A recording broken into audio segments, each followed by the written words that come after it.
This is the answer to what I've been praying for the last 2 years. I see myself living in abundance spiritually, financially, health-wise, because of everything that he's teaching me. My business is going to excel, and God is going to position me to do everything and provide everything that is needed to bring his kingdom to heaven, to earth, started inside of me. Any one of these by themselves has the ability to completely liberate you and set you free. Pedro, keep doing what you're doing. I love it. And takeaways, there's just too many to list, like the Bible would be not enough room.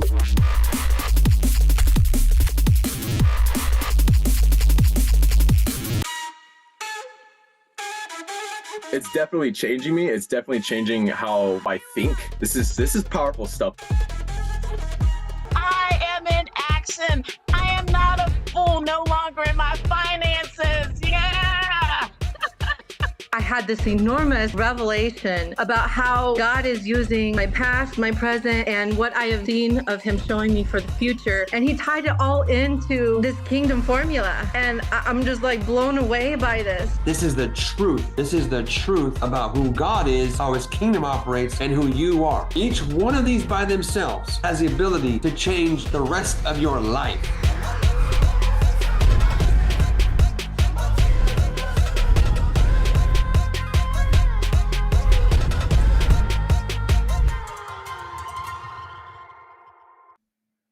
Welcome, day 3. Hello. Welcome to day 3 of the 818 Kingdom Wealth Challenge.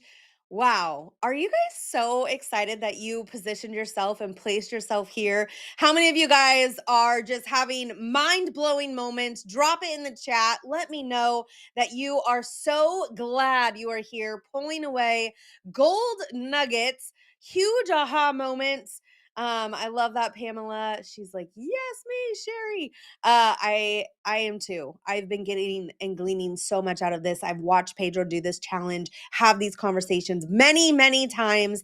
And by far, this is the best one he has done. So whether you have been here before and got a foundation, or this is your first time back, you guys are in a great position and place. Now, we've been having some fun around here. Mama Suzette Adeo has been creating and crafting, curating some incredible Portuguese bags full of goodness to send out when they get back home in about 6 weeks or so.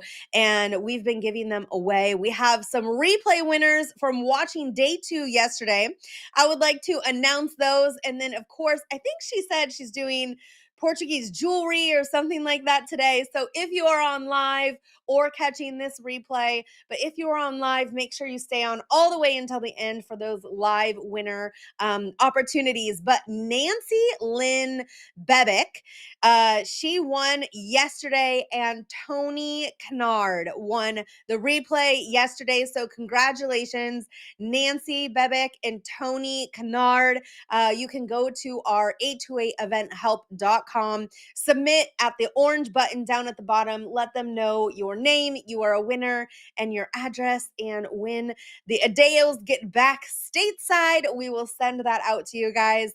I just have 2 quick reminders because now here we are on day 3 and you guys are intelligent people. So you already know all of the other details. But quick reminder for those replays, 818replay.com. If you want to go back, catch up, grab a note, or if you were like, what did he say? You can always go back and rewatch it. Or if you can't be with us live, carve out time in your calendar, 818replay.com. They will come down at the end of the challenge, so make sure you get them in. And of course, if you need any help, go to 828eventhelp.com. Our incredible team will be there to help you, and you can ask any questions, or if you need help troubleshooting, they're there for you. Now, I want to jump into today because I know we have been going a little bit over every single day, and Pedro has so much to share with you guys. He is such a wealth of knowledge. Not only has he founded many companies and written many books, but one thing I love about this man is he is constantly in the Word, studying and pursuing deep relationship and revelation from the person in the relationship. And I just love how he brings it so simply, breaks it down, and helps us get the same breakthrough. That his heart is not just for himself, that it's for us too. And hopefully here on day 3, you guys are starting to realize that this man means business. I love that they say, you know, we want to have fun, but we're not here to mess around. Like we're here to get things done, and we can have fun doing it. And I love that he is here to model that. So if you guys would drop some fire emojis in the chat and help me welcome Pedro Adeo to day 3 of the 818 Kingdom Wealth Challenge. Hello, Pedro, and good afternoon. Hello, Holly. Hello, everybody. Welcome to day 3 of the 818 Kingdom Wealth Challenge. And like Holly said, I am just so stoked about what has happened these last couple of days. The chat, as you guys have been doing an amazing job of telling us in the chat what you're learning, what you're experiencing. And this has been, so far, I've been very pleased with the past couple of days, and we're just building. How many of you can feel the momentum that's building each and every day? We're stacking day by day, line upon line, precept upon precept. And today we're going to take another huge step forward into advancing your financial literacy and education about what does the Bible actually say about money, wealth, retirement, resources. And so are you guys ready for day 3? I want to jump right in. I have Rami Khalil back with us today. I want to report, thank you for your generosity. Thank you for telling friends. Thank you for grabbing the workbook, because we are going to be able to do not change the lives of hundreds of people, maybe thousands in one village, not 2 villages, not 3, not 4, but because of this challenge and the donations we're making of your ticket purchases, your workbook, we're going to be able to drill 5 brand new wells, completely changing the lives of people in these villages. You have no idea. I talked to Will yesterday. He was crying. He's like, do you have no idea? He's like, without me, he's like, I didn't even know, but our budget for wells, we were literally like almost out of money for more wells, and I didn't even know it. So, and guys, like, I just want to be honest. I've been in Mozambique. I've been there with Heidi and Roland and the team. I've seen them hit water, and I've seen the sheer joy and the happiness. And then when I found out that kind of what's happening to girls, that they're not only missing school, but what's happening to these girls on the way to get water and back, something just shifted in me. So I'm on a mission to go dig a lot more wells, help a lot more people. And so thanks for joining us in that mission. You guys are beautiful people. Thank you for doing that. This really is what the kingdom looks like. And so I want to jump right into today. You guys ready? Ladies, ready?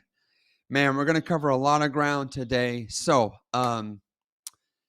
let's go. Let's turn up our ears. Let's open our minds, open our hearts. Father, I thank you for today, day 3 in this challenge. And I just ask that you would speak through me, and that Holy Spirit, just have your will, have your way, that light, truth, revelation, wisdom, knowledge would come in this topic. Fill us with your understanding, revelation, and your heart for us and resources. And we just bind the enemy, his lies, the fear, all the ways the enemy likes to hinder us. We just bind that in Jesus' name. And we just thank you that over these next hour and change, that you will be glorified, Jesus. Thank you so much. Bless your people, those here live, those that will watch this replay. We thank you in advance for the great, just the great kingdom expansion that will come from this time in this challenge. We ask all this in the mighty name of Jesus. Amen. Amen. Amen. Let's get after it, my friends. Let's go. 3, 2, 1. Karim, let's get our slides up. Welcome officially to day 3 in our Kingdom Wealth Challenge. I'm calling this today Kingdom Retirement Part 2, a kingdom approach for how to retire sooner with more income by doing the opposite of what the financial institutions want you to do. How many of you guys think that's a pretty solid topic? How many of you guys think that might be worth an hour or so of your time today? Yeah? I do. So let's get after it. Okay, quick review. We know that Jesus talked a lot about money. Why? Because we have found out, I've shown you from the Word of God, not my opinion, not my thoughts, from the Word of God, that being faithful with little, faithful with money, unlocks access to true riches. That's how we are found trustworthy by God. And I've shown you guys that from multiple places in the Bible. But of course, Luke 19 has been an anchor parable for us here, where we see the multiplier, the good, faithful steward was the one, the well done, good and faithful servant was the one that took 1 and made 10, the one that took 1 and made 5, but it was the lazy, wicked servant that did not multiply. It was the lazy, wicked servant that took his talent, took his mina, and buried it because he was afraid. He was passive. He didn't do anything with it. And so clearly we're seeing that the Lord rewards active, not passive, and that there is greater levels of favor and authority. True riches, kingdom power, and influence is connected to us learning how to multiply. Just type multiply in the chat if I have thoroughly convinced you of that from the Word of God. Let's just type, let me see you again. Like, this is not my opinion. I'm just sharing with you what the Word says. We've got to become multipliers if we want to steward the favor of God, and if we want to hear, well done, good and faithful. And you wouldn't be in the Kingdom Wealth Challenge if your heart was not to hear, well done, good and faithful. So let's get after this. Here we go. We talked about the 2 systems. I went through this at length, so I want to just remind us there are, in fact, 2 systems, the kingdom of God and the world, and they are at opposites with each other. They're completely polar opposites. And most, if not all of what you've learned about money, wealth, retirement has come from Babylonian principles, secular principles, and those principles have snuck into the church through the prosperity gospel and the poverty gospel. We talked about this already. I helped you understand that wealth, financial wealth, can be thought about in 3 main ways: net worth, what you own, that's what you have, how much income you actually are free to spend, and then time. How long can your wealth, your assets support your desired lifestyle? So we talked about wealth as a 3 stranded cord: net worth, disposable income, cash flow, and time. And then I unfortunately had to make you guys aware that the playing field between Wall Street and Main Street is not level. Remember, I had to, for most of you, this was the first time you learning about the half truths. For most of you, you guys saw for the first time the average rate of return myth. Krim, can you get my iPad up, please, and remind people? Only on Wall Street, remember? I did the math. Only on Wall Street can 25 equal 0.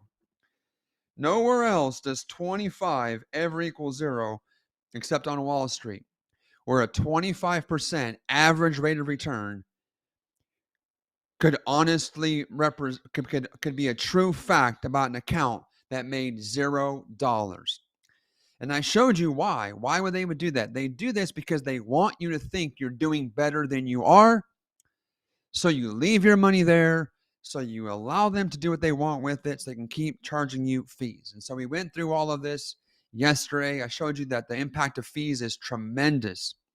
Look at the confiscation of wealth as we go from 1% fee, 2% fee, 3% fees. Literally at a 3% fee, the financial firm is making more money than you.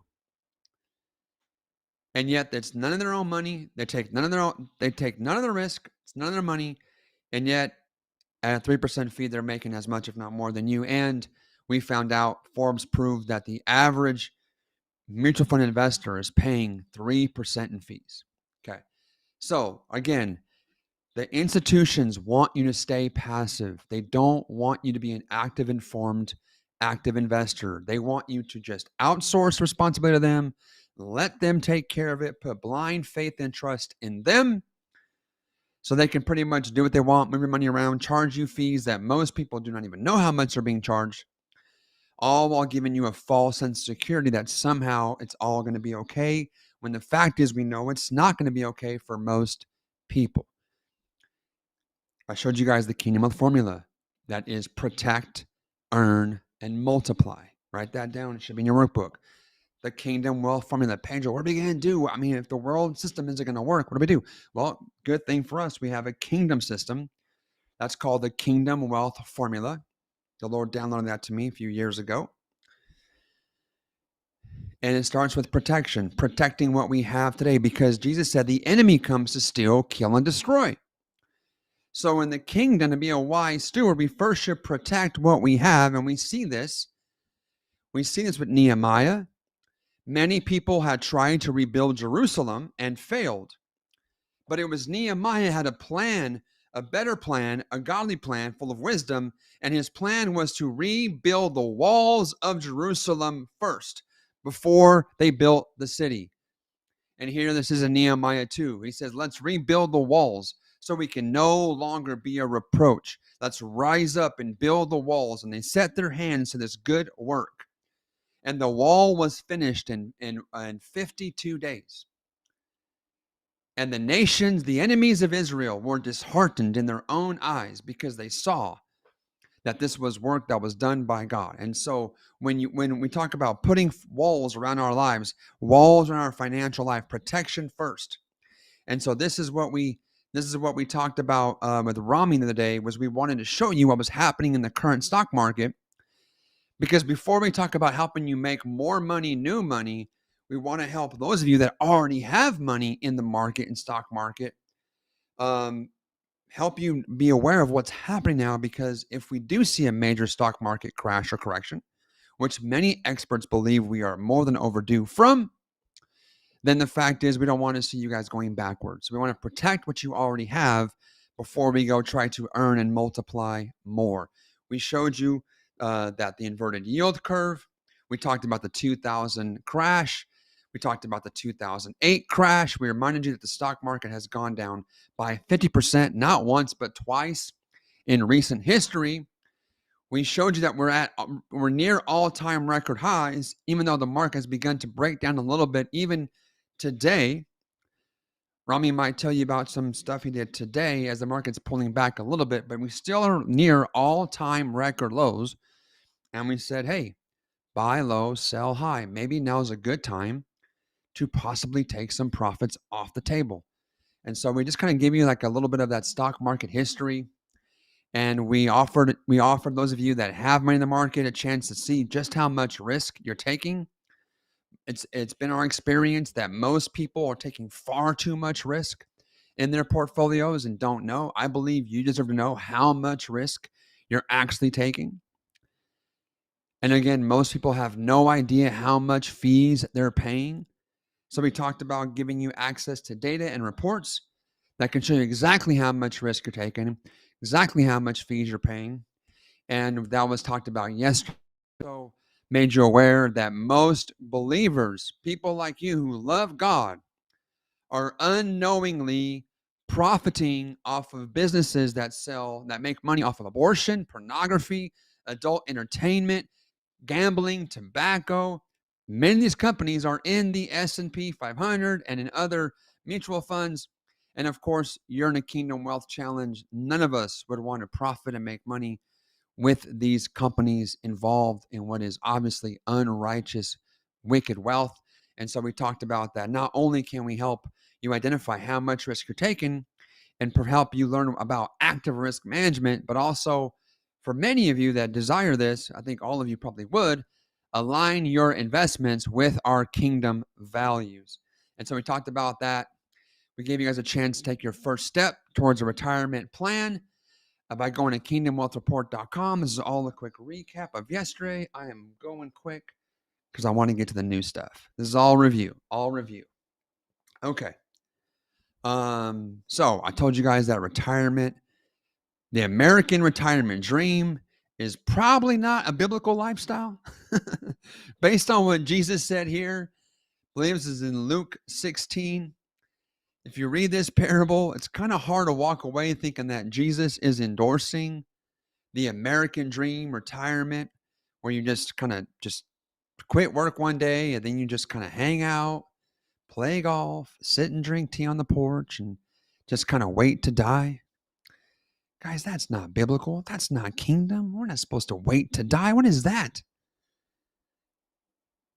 So we need a better idea, a better plan here. That's what we've got for you guys here. So I gave you guys a history lesson yesterday. You found out that this American retirement dream was imported from Germany, some guy named Otto von Bismarck, and you guys saw that these whole retirement plans were designed to benefit the government and big businesses, and really were not for our benefit. It was a way just to get rid of older workers, put them to the side. This really wasn't for our benefit. And then, of course, pensions that were pretty awesome got replaced by 401ks, and all of the risk got transferred. Your retirement income used to be on the shoulders of the employers. And then with the ERISA Act, the Revenue Act, the 401k was created, and your the future funding requirements of your retirements went from the responsibility of our employers to now. And the data is in, it's not working, it's failing. It's been 50 years and it's failed miserably. Here are the statistics, they're abysmal. And of course, I let you guys know that today, 68% of people in retirement would rather die prematurely than go broke. And that is definitely not how this should be. That is not the will of God for his sons and daughters. So we need a better way forward. Then I told you guys why traditional planning is failing. And I showed you guys that these plans are built on so many assumptions. How long, when are you going to retire? How long are you going to work? How long are you going to make? What's inflation going to be? How much are you going to save? How much will the market do? How much are you going to need? And I went over that there's like these financial plans, even like the best financial planners with the best degrees and the best software, all these softwares are built on you having to feed it with 10 to 12 different assumptions, guesses. And not one of them is going to be true. And so the fact is, this type of planning, first of all, it's not wisdom. We cannot predict the future. It's not biblical. It makes assumptions about the future. And that's partly why these plans just have not worked. Additionally, we found out that if the financial institutions want to keep you passive because they're using your money actively. So because they want to have active use of your money, they need you to stay passive.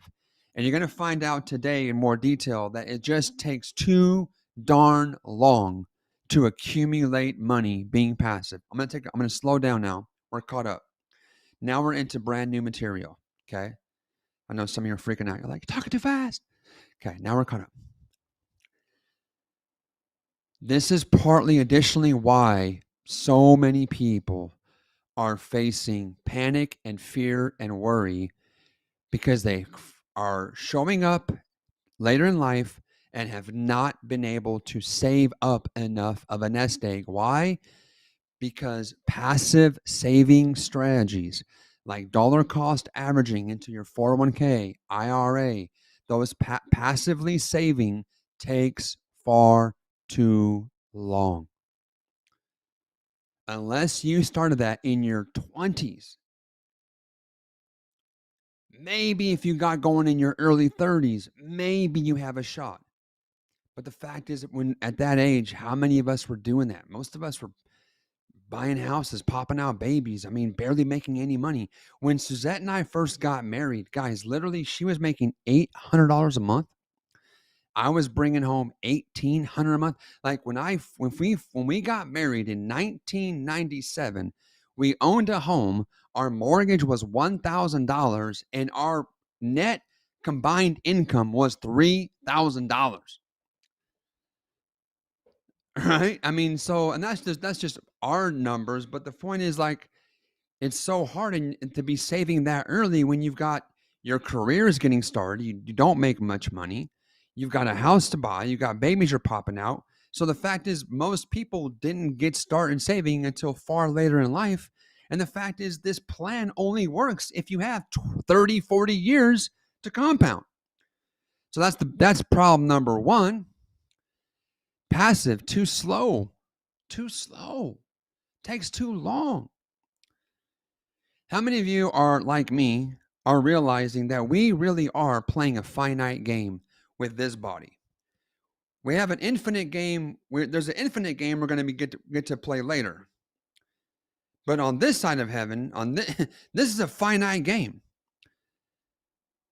So, like, waiting 30 years to have enough money to retire doesn't work if you're 50, if you're 60.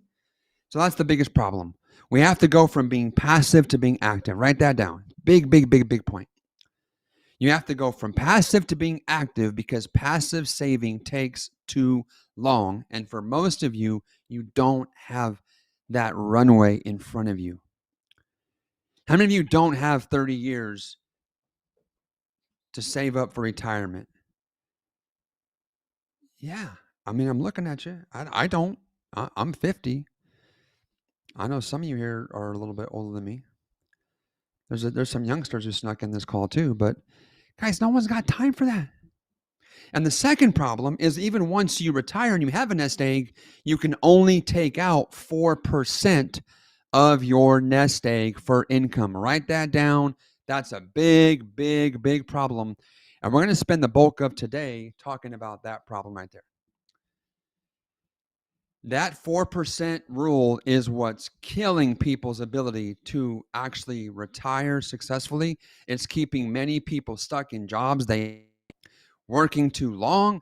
It's causing people to have to downsize homes they love, had to move out of their city, out of their states, move out of the country, and make all kinds of sacrificial compromises because of this 4% rule. And you're going to see where that rule came from. So we have to find a way to come out from underneath these two things.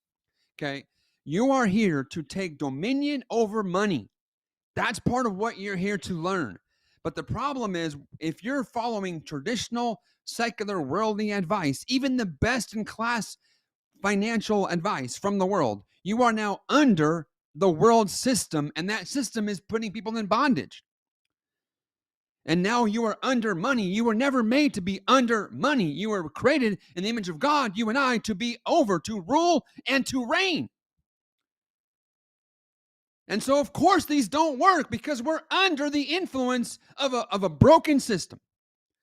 So now let me show you what we can do instead. Okay, a little bit fired up. Sorry, not sorry. Passion, passion, passion. Just type passion in the chat. Passion in the chat. Do I have your permission to be passionate for you to win, to succeed, to live the life you're supposed to live? Can I be passionate about your future? Thank you. Okay. Now, here we go. Let me start to show you problem number one. Okay. This is why some of you are about to get big aha moments as to why you're where you're at. Okay. This rule of 72 is a nice little rule.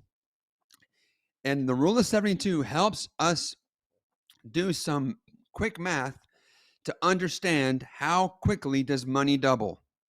Okay.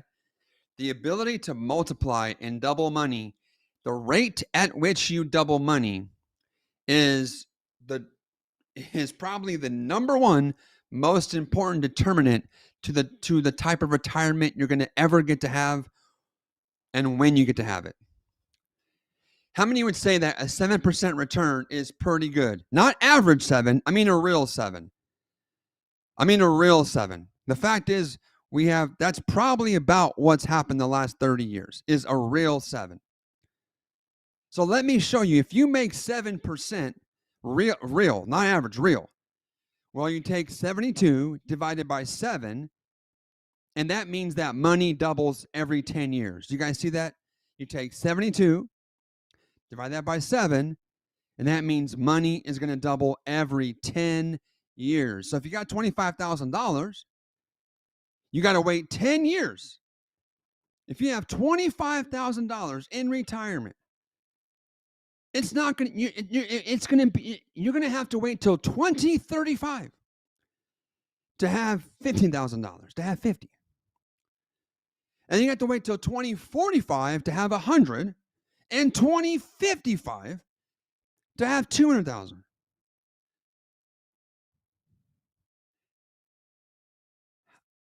Guys, we have, I mean, like, how many guys are like, how many of you this is now really kind of making sense? Like, oh my word.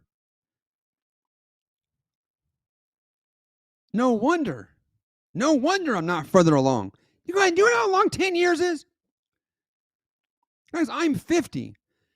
Okay, my grandma just lived to be 100. So let's just say I got good genes and I get to go to 90. I don't know. She went to 100. But probably, 80 is life expectancy. So if I got 30 years left, how can I possibly afford to waste a third of my life waiting for money that I can't do? I mean, I can't do it at 50. I'm not willing to wait this long at 50. But Pedro, I've got more than 25,000. Okay, well, if you have 100,000, there's the numbers. 200,000, 400, you still wait too long. If you have $250,000, which we know the great majority of baby boomers and Gen Xers have nowhere near this amount. But even if you have $250,000, you have to wait 20 years to have your $250,000 become $1 million. Okay? So the simple question is, will this work for you or not? How many of you say, oh, Pedro, no problem. I've got so much money saved up. No problem. I can live. I'm cool. I have enough put away. I've got so much money that I can take the slow road to China, as they say. Guys, even with the $250,000, it's 20 years to get to $1 million. Okay? So are you seeing that this is the problem? And that's because you've been told to be a passive saver. Give dollar cost average, put it in the market, hand it over, just let them do it. Let the market do what it does. Well, the market goes up and down, not just up. And this doesn't even include fees. So this is actually net of fees and net of taxes.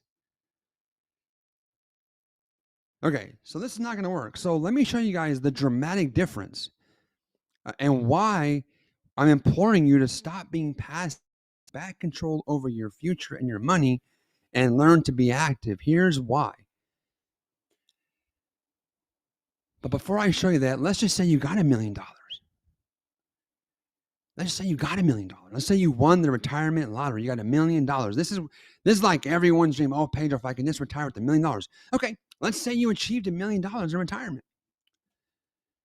Congratulations, you won. But did you? Because $1 million in retirement, $1 million only equals $40,000.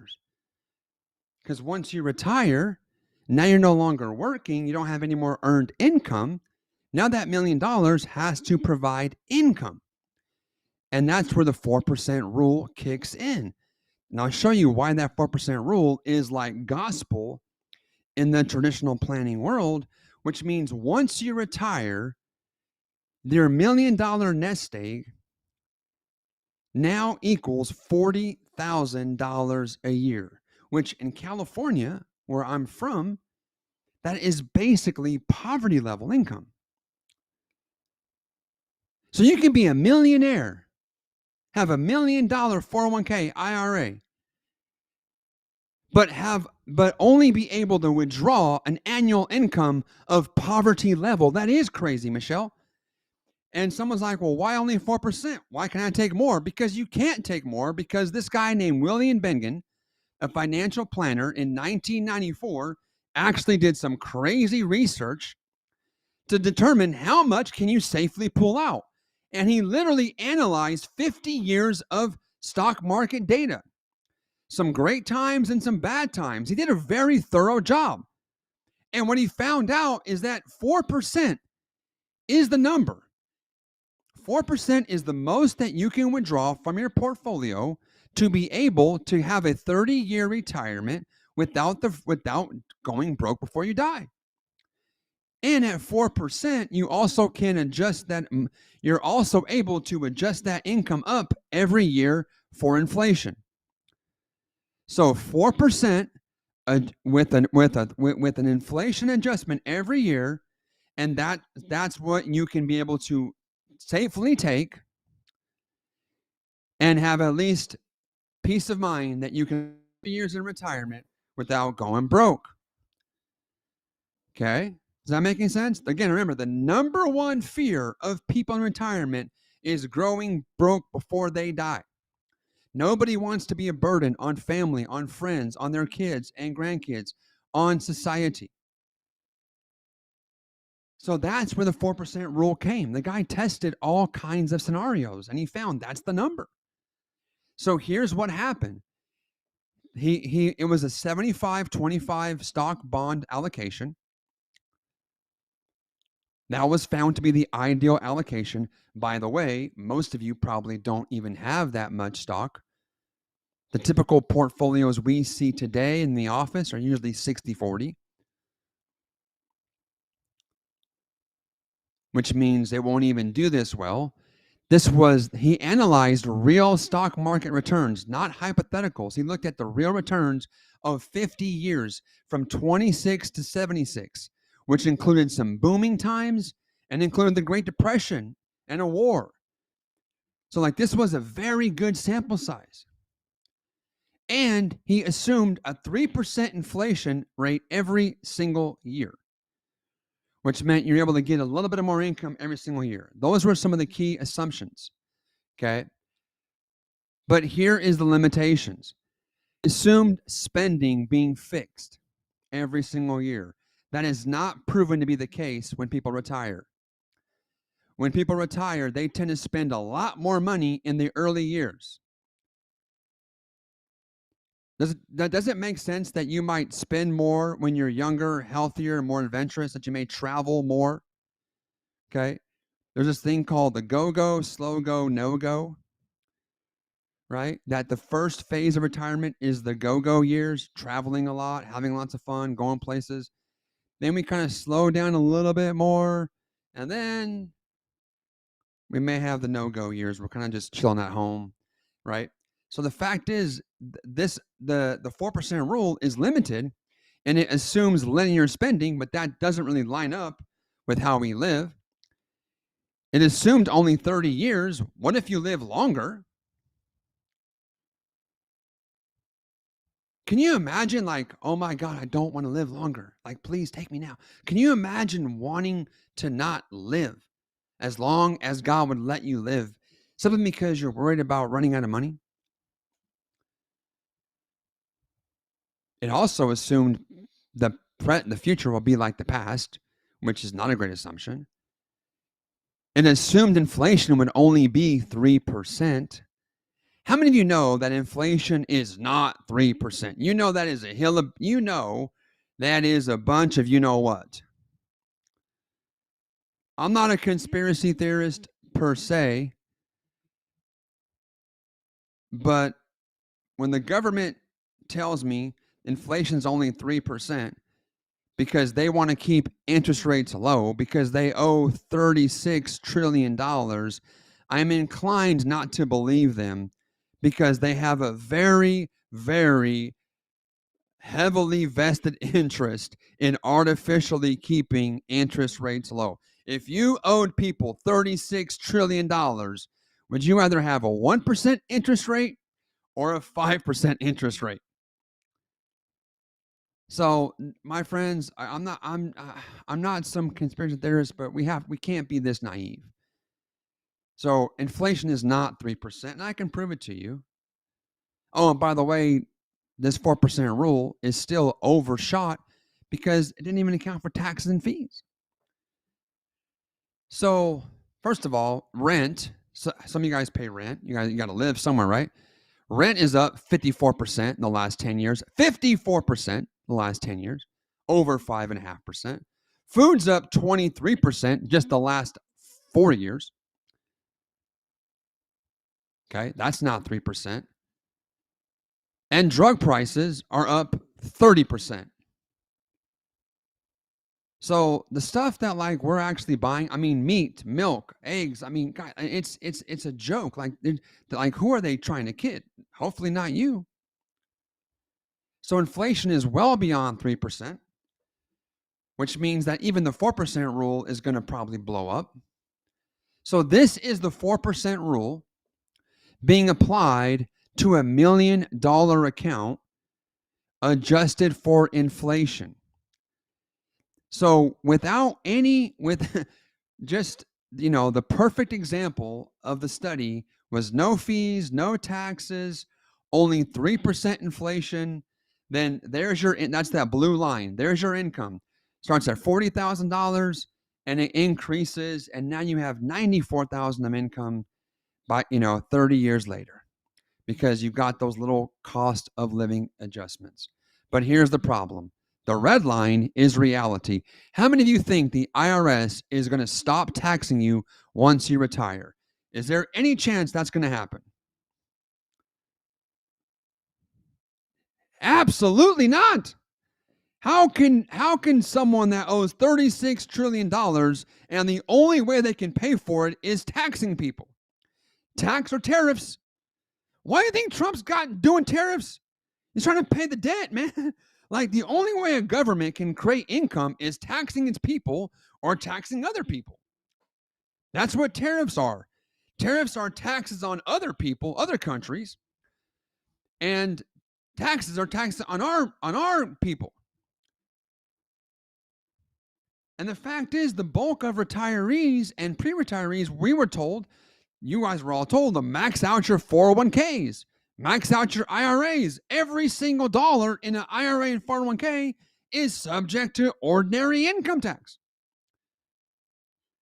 So after tax, you're not getting $40,000, you're at $30,000. And that was assuming only a 20% tax. I didn't even go crazy. I think, no, 25. But then the real number is probably the lowest number, the green line, because now that's taxes and a 5% inflation rate, which is, how many guys think 5% is probably minimal realistic number of inflation? How many guys know it's definitely not 3 and 5 is probably at least more realistic? So that's it. It's that lower number now. So again, my friends, I'm just trying to show you guys the reality of why, because it doesn't make sense. Why are tens of millions of baby boomers and Gen Xers on their way to a failed retirement. We've never had more financial institutions, financial advisors, financial YouTube channels, financial companies. We've never had more financial products, services, and companies, and people have never been worse off. So that needs to be explained, and I'm showing you why we're there. Okay, passion, sorry. So do you want to be a broke millionaire retiree? Remember, this is for this is the life of the millionaire. This is the life of a $1 million 401k IRA owner. This is what most people are dreaming for, their best case outcome. Dude, they've got the wrong goal.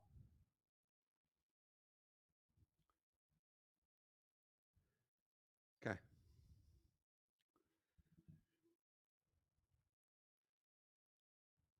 In the chat right now, what's the biggest thing occurring to you right now? Just the biggest. What is the biggest aha moment you've ever having so far? And don't put in the chat, I'm screwed. Okay, don't put that. I've had people put that. I'm screwed. No. We can never be hopeless. There's always hope that you can be a millionaire. That's a big takeaway. No, you're not screwed. Okay. Yeah, I've got hope for you guys. I wouldn't bring you guys all this far and then just like leave you guys here. I've got hope. The kingdom is here. The kingdom is available. The kingdom can come to your finances. That's the gospel. That's the good news. The kingdom of God is at hand. But you've got to walk in the door. You've got to let the kingdom come to your money, to your finances.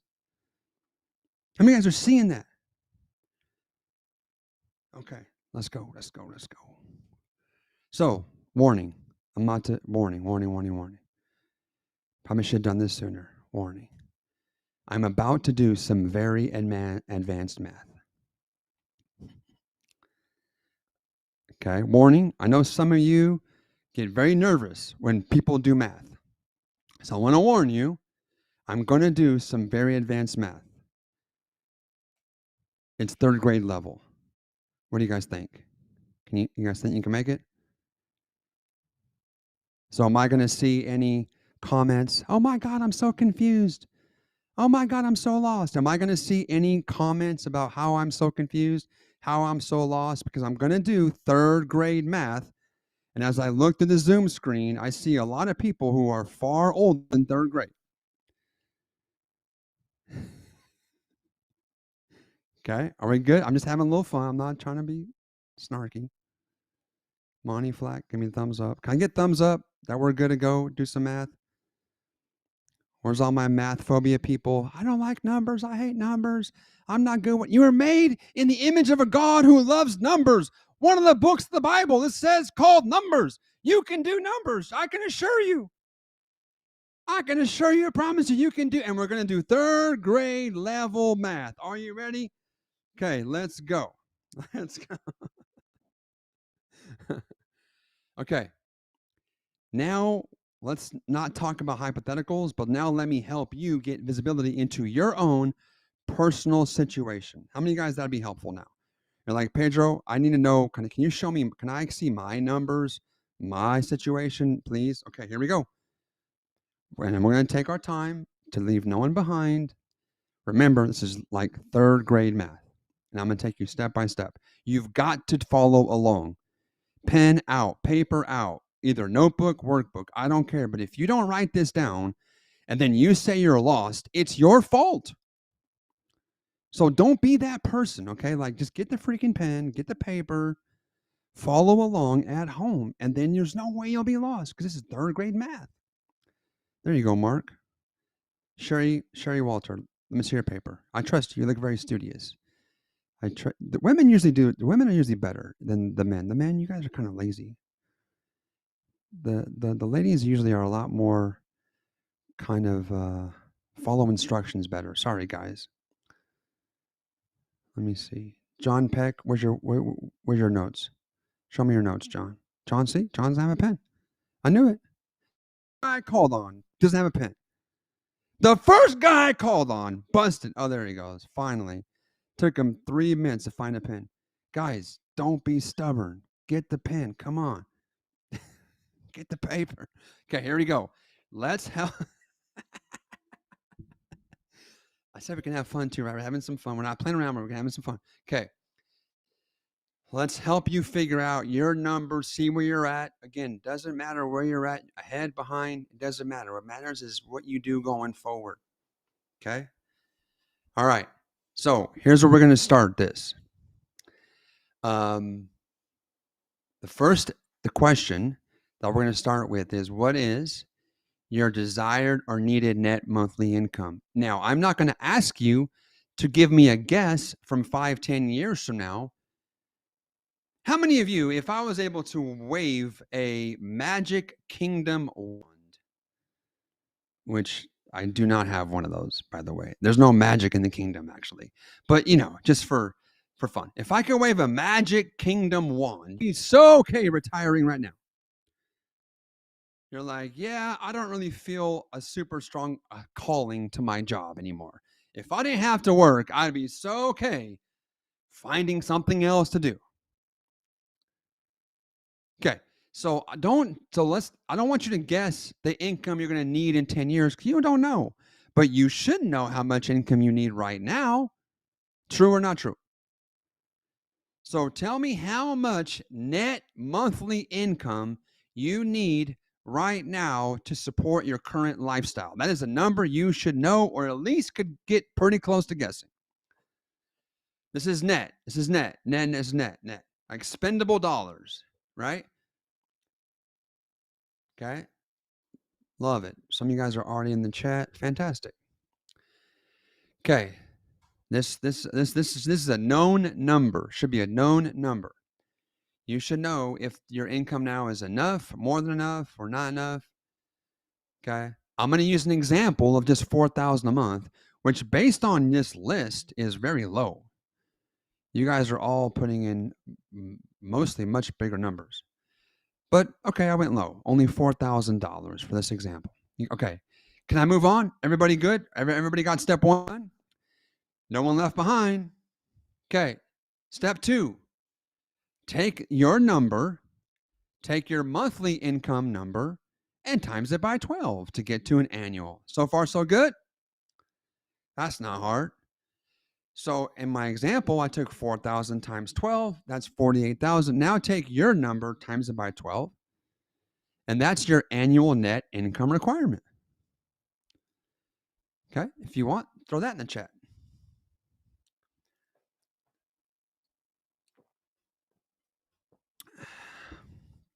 Okay, Mike says 68,000. Francelli says 120. Lots of 120s. That's 10K a month. 78,000. Okay, good. Again, I used more of a I would say more conservative number. 4,000 a month times 12 is 48,000 annual net income. All good? Everyone good? No one's lost yet. It's pretty simple. Step by step. Here we go. Next step. Now we have to figure out, if that's the net, how much do we have to bring in gross? Now we got to find the gross number. I assumed what I think is a pretty moderate to conservative tax rate. Now, of course, if you live in California, if you live in New York, it'll be way more than this. So I assumed an effective tax rate of 20%. Okay. You can just use that for now. That's probably a safe number to use. So now we're going to figure out our gross income. Okay. So now you take the number you got from the last calculation and just divide it, division, third grade math, divided by 0.8. Okay. Just divide your annual net number by 0.8 because that's how much you get to keep after IRS takes their 20% is the assumption here. And that's now your annual gross income requirement. Okay? Put that number in the chat. For my person here, their 48,000 net income had to become now $60,000 a year gross. So they would have to withdraw $60,000 a year from their 401k IRA, pay tax on that money to net them the $48,000. Okay. So put your number in the chat. I know we have division. We have a decimal point. We probably lost a couple people. I know. I just know someone or two. There's a few here that are like, oh no, a decimal point. Oh. All right. I'm just kidding. You guys, I'm just playing with you guys. Okay. All right. You guys got it? Now we have our gross. Now we all know our annual gross income requirement. True or not true? Okay. There you go. Circle that number. That's what you need to come in gross. So you get that from maybe that comes from an employer. Maybe that comes from a pension. Maybe it comes from an inheritance. Maybe you have a nice neighbor, or it comes from your retirement savings, but that's got to come from somewhere for you to live your life. True or not true? Regardless of where it comes from, that's the gross income that has to hit your life for you to live. True or not true? Perfect. Okay, good. All right. Circle that number. Don't forget it. Now, for my example, this person needs $60,000 a year or $5K a month. Now, let's find out how big of a gap this person may or may not have. You're going to find out how big of a gap you may or may not have. Social Security. What do you guys think about Social Security? How many of you think you're going to still get it? How many of you, I would say if you're in your 60s, you're going to get Social Security. I would hope to God you're going to get it. I am not counting on it at all. I'm 50. I'm not counting on that at all. Like, I don't even think about that. Like, to me, that's just like, if I get it, that's going to be, maybe I'll just give that to my great grandkids. Like, I'm not counting on that at all. But if you're in your 70s, you should be collecting it already. If you're in your 60s, you should be drawing it pretty soon. So I think if you're 60 and up, I think it's reasonable to count on it. So I assumed $1,000 a month for this person. That might be a good assumption for you. Vicky says she gets $3,000 a month, $3,200. So just maybe plug in a number, $2K a month, and be conservative, maybe $2,500. But I wouldn't go above $2,500 a month for Social Security. Okay, so now here, times that by 12. So if you want to use $2,000 per month, that's $24,000. If you're going to use $2,500, that's going to be $30,000. Let's calculate how much income you're going to get from Uncle Sam. I hope and pray for all of you that are in your 60s that you guys get that. You've put a lot of money into it. You should get it. But who knows? But hopefully you guys do get that. So let's say you assume $2,000 a month for Social Security. Now, of course, some of you are too young to start drawing that. Okay. Now, here we go. A little subtraction. If you need $60,000, okay, now that's my example. You put in yours. Take your gross income need, the number you circled, just take that annual gross income requirement, and now subtract out Social Security.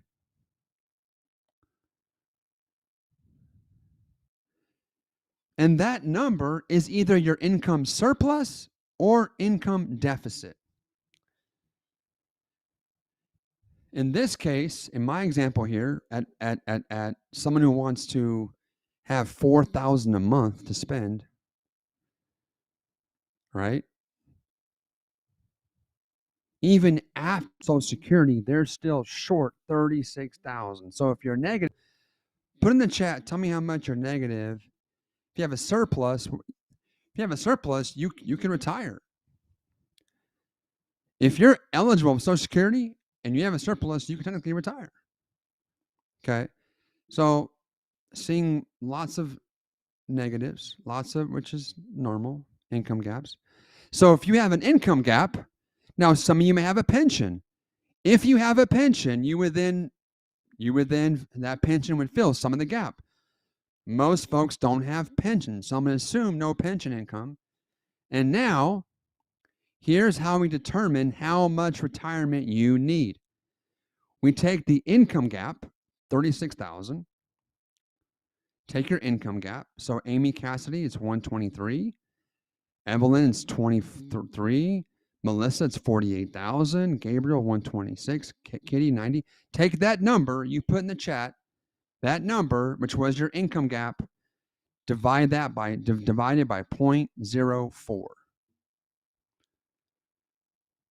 because of the 4% rule. Okay. When I do it here,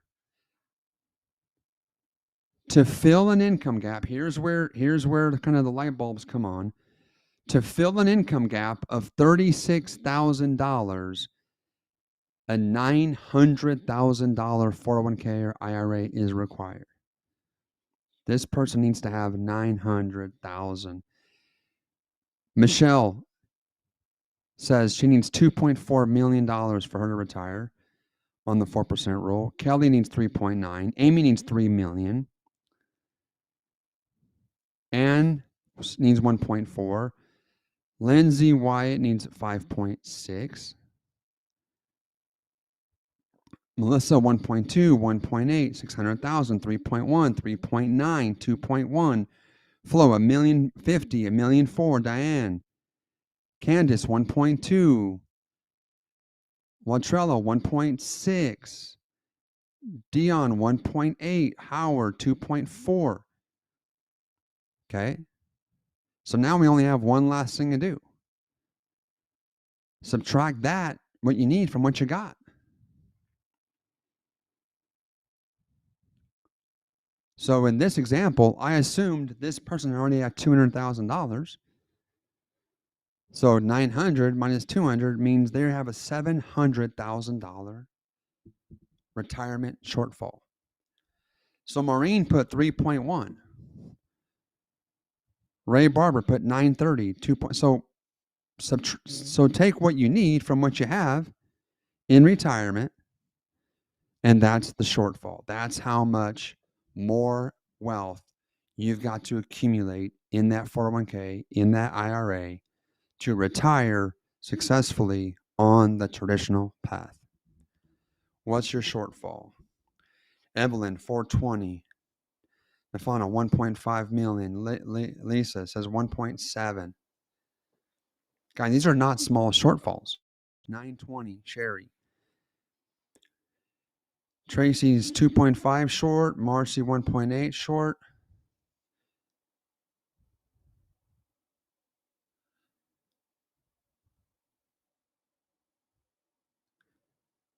Okay, so now where we find ourselves is squarely looking at the problem, the sides of this problem, and now we're at a great point where we can be like, okay, this is the fact.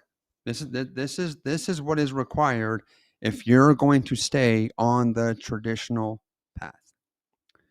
How many of you, looking at this shortfall, you know for certain that there's absolutely no way on God's green earth you're going to get even close to that number following what you've been doing so far?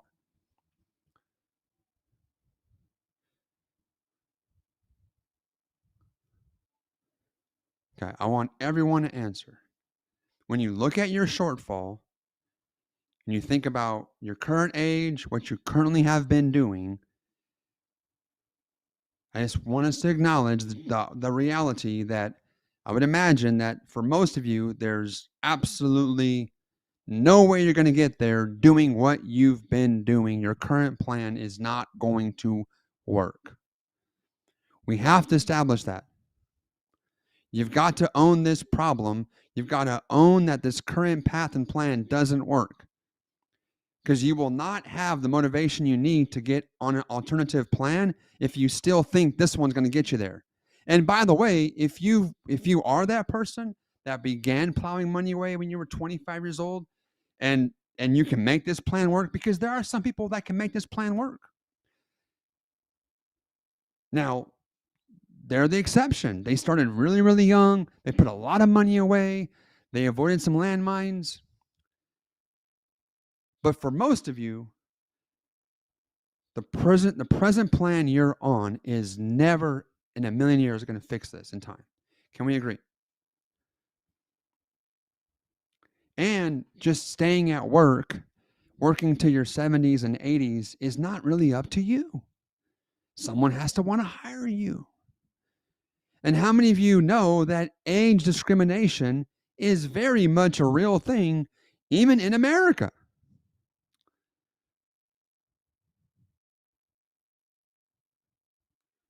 Right? Don't want to get political, but while DEI has helped get people that are underrepresented in places, there's nothing for seniors. So it's very okay to discriminate on age. And that's happening. I know it's happening. I've got friends of mine who literally got laid off and they cannot get hired back over 50. It's very difficult. So the fact is, working till you die is not really, you can't assume that because someone has to hire. And we talked about this. We're probably 3 to 5 years away from having robots greet us at Walmart. We're probably 3 to 5 years away. We're a year or two away from having no more Uber drivers. There's gonna literally be just cars that the only people that will drive an Uber with humans are people that are probably me. I don't think I'm willing to get in a car with no human being. Okay. I don't think I'm willing to do that. But you know what? Can I ask you guys, how many of you guys are like Pedro? You're like me. You're like, I'm never going to get in a car without a human driver. Okay. Look at all of us. Look at all of us in our pride. But let me ask this question. Did you think 10 years ago you would let your kids and grandkids get in a car with a complete stranger? And we do now. That's called Uber. We used to say, stranger danger, don't talk to strangers. Now we let our kids and grandkids get in cars with strangers. So as much as I'm telling you right now, I'm never going to get in a car without a human driver, who knows? Anyhow, so where we're at now is we've established the gap, the problem. I've helped you quantify your personal retirement Goliath. Does that sound about right? Okay. Now, I didn't do that for you to get discouraged and end up hopeless and be like, oh, I guess that's it for me. I'm cooked. No. That's not why I did that. That's not why I had you do that. But in the kingdom, it's always, the victory is always through, not around, not going backwards, not hiding in the sand. Victory is through. Okay. So you can have victory over that number. It's just not going to be in Saul's armor. That's a kind of unusual connection here, but it's not going to be in Saul's armor. It's not going to be in the way of the world. You already tried that for the last 20, 30, 40 years, 50 years. It hasn't worked. So are you guys ready to see what an alternative plan could look like? Okay, put yes in the chat. Yes in the chat. I need to see 300 yeses or I'm not going to do it. I'm just kidding. Okay. All right, let's go. And okay, how many would say, Pedro, you've got my attention? Just type attention in the chat if I've got your attention. Okay. Took me almost 3 days, but we got it. Okay. Okay. So, do you see? Do you see? Do you see? Let me help you see. Let me help you now see what your number one biggest financial problem is. It's that you don't know how to multiply money fast enough. You've been passively saving and you saw it takes decades to double money. So the number one financial problem you have, your biggest way to take down that Goliath is to learn how to actively double money faster. How many guys would agree that there's, how many guys think that you doubling, tripling, quadrupling your income is probably not that likely? If you go to your boss and go, hey, can I have a 500% raise? They're probably going to laugh. So that's probably not a lever you're going to be able to pull. So what lever can you pull? The one you control, which you can go from being passive to active and learn how to multiply money in your own hands. And here we go. Let me show it to you. Remember that same $25,000 that took forever to get anywhere at 7%? Remember how it took forever? Remember this? You had to wait 20 years with $250,000 just to get to $1 million. You had to have $250,000, wait 20 more years, net 7% every year, net of fees, net of taxes, not going to happen. And you still ended up as a broke millionaire. So we have to find a way to just double money faster. So let me show you what that looks like. What if there's a way that you could get active, take control of your investments, and learn a system, learn a way just to even say you can generate 14% a year, which I know for some of you may sound like, wow, that sounds like a lot. No, I'm telling you right now, there are people doing this today, people that you know. They just know stuff that you don't. So let me just show you what just going from 7 to 14% does. That 25K is now 100 in 10 years.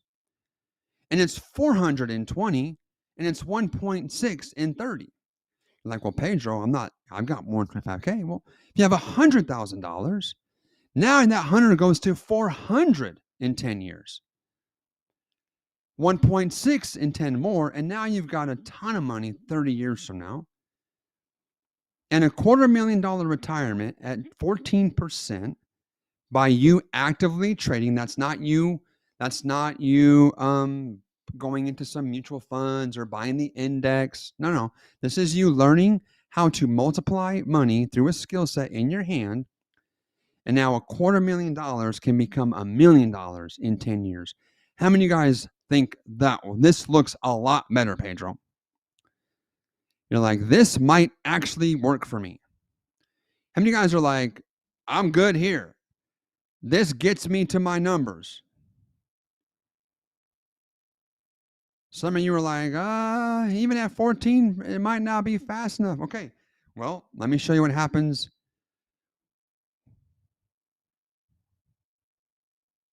when money is doubled every year.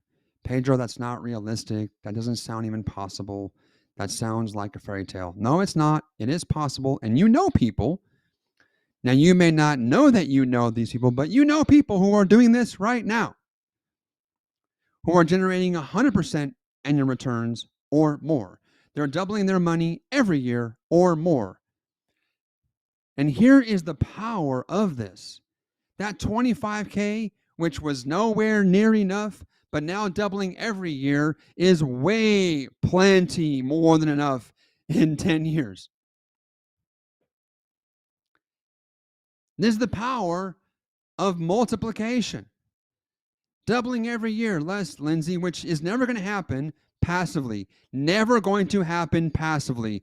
There's no financial advisor, not even Bernie Madoff promised that. Okay, there's nobody that's going to do this for you.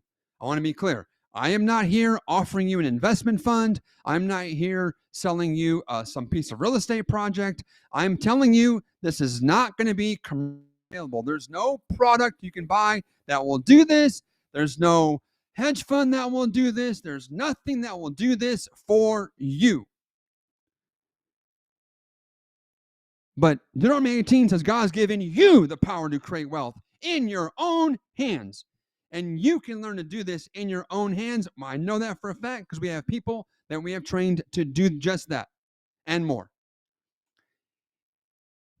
Well, Pedro, I don't even have 25K. Well, $10,000 doubling every year becomes 10 million in 10 years. Even $5,000 becomes 5 million in 10 years. So can we agree that I have proven to you that your number one biggest problem is not that you don't have enough money, but your number one biggest problem is you don't know how to do this. Can we agree? Even if you had no money, you would go find some. You would go sell a car. You would do whatever, because if you knew to do this, you would find some money to start doubling. So again, I want to show you that this is your number one financial problem. It's not your paycheck. It's not your boss, your employer. It's not that you don't have enough money. It's you do not know how to double money fast enough, but you can learn it. That's the hope I have for all of you. You can learn this. How this happens is a learnable skill set that any one of you can learn. Okay? Now, so how is that going to happen? What if it were possible to help you go from being a passive saver to an active investor? So you could double your money every 5 years, maybe every 3 years, or maybe even just possibly every year. If that were possible, would you want to learn more? Put it in the chat.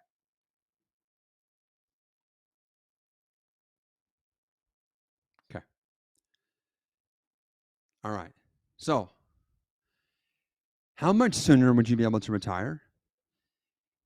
If you could learn to multiply money, let's just say you weren't as good at a double every year. So somewhere between, how many of you would think that if you could multiply at 14% to 100% per year, somewhere in there, that you could retire sooner? How many of you could retire sooner? How many of you would retire much sooner? How many would be like, I can retire right now?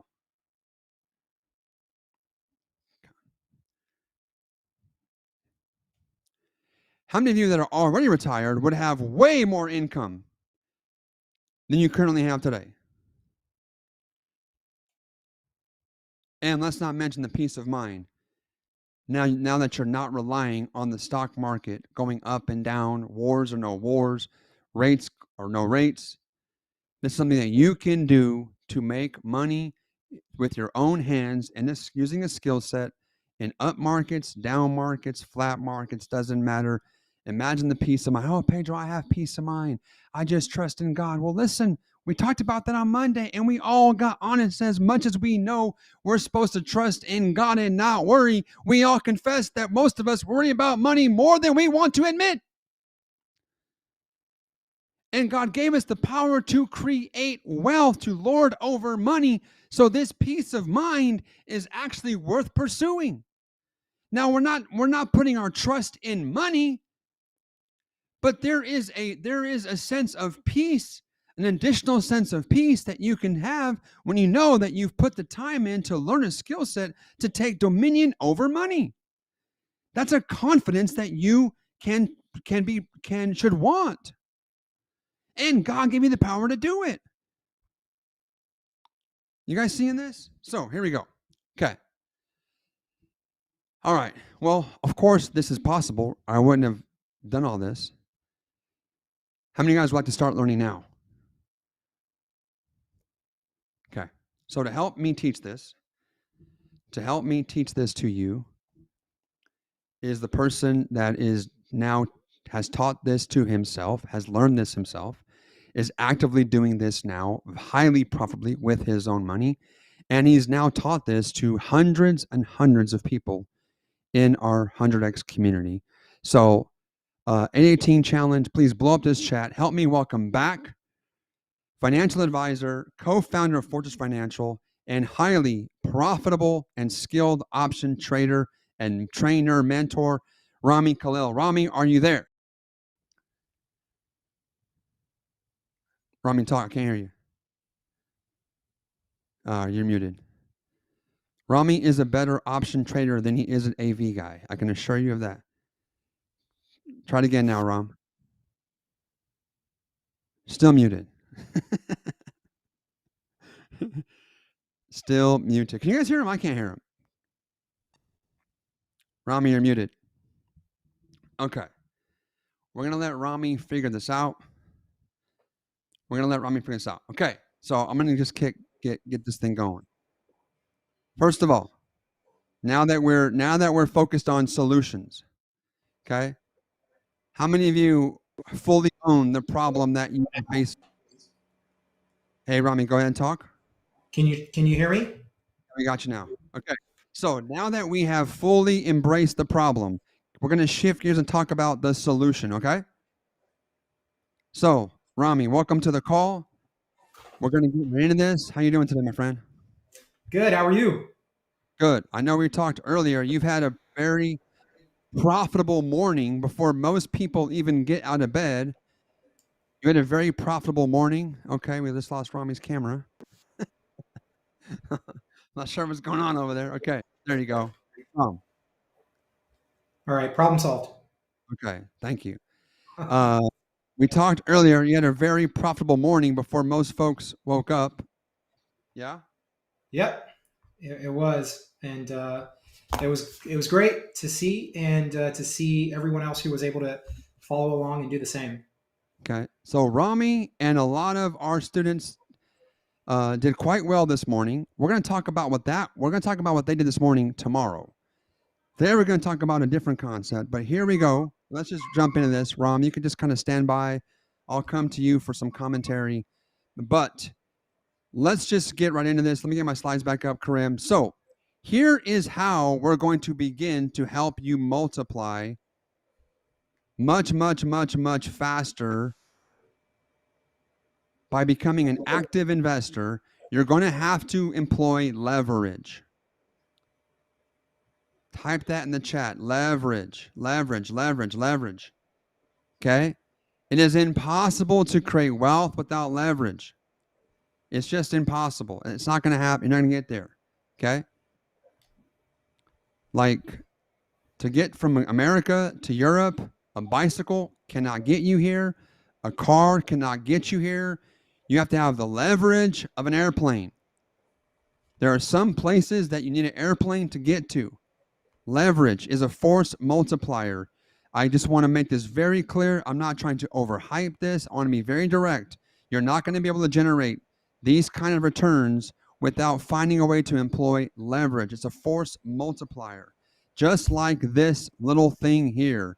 What is this a picture of? What do you guys see? You guys should be seeing a picture of a lady in some high heels and a tight little skirt there, and yet this lady is somehow able to get this car off of the ground. And she's not even breaking a sweat or breaking a fingernail. Why?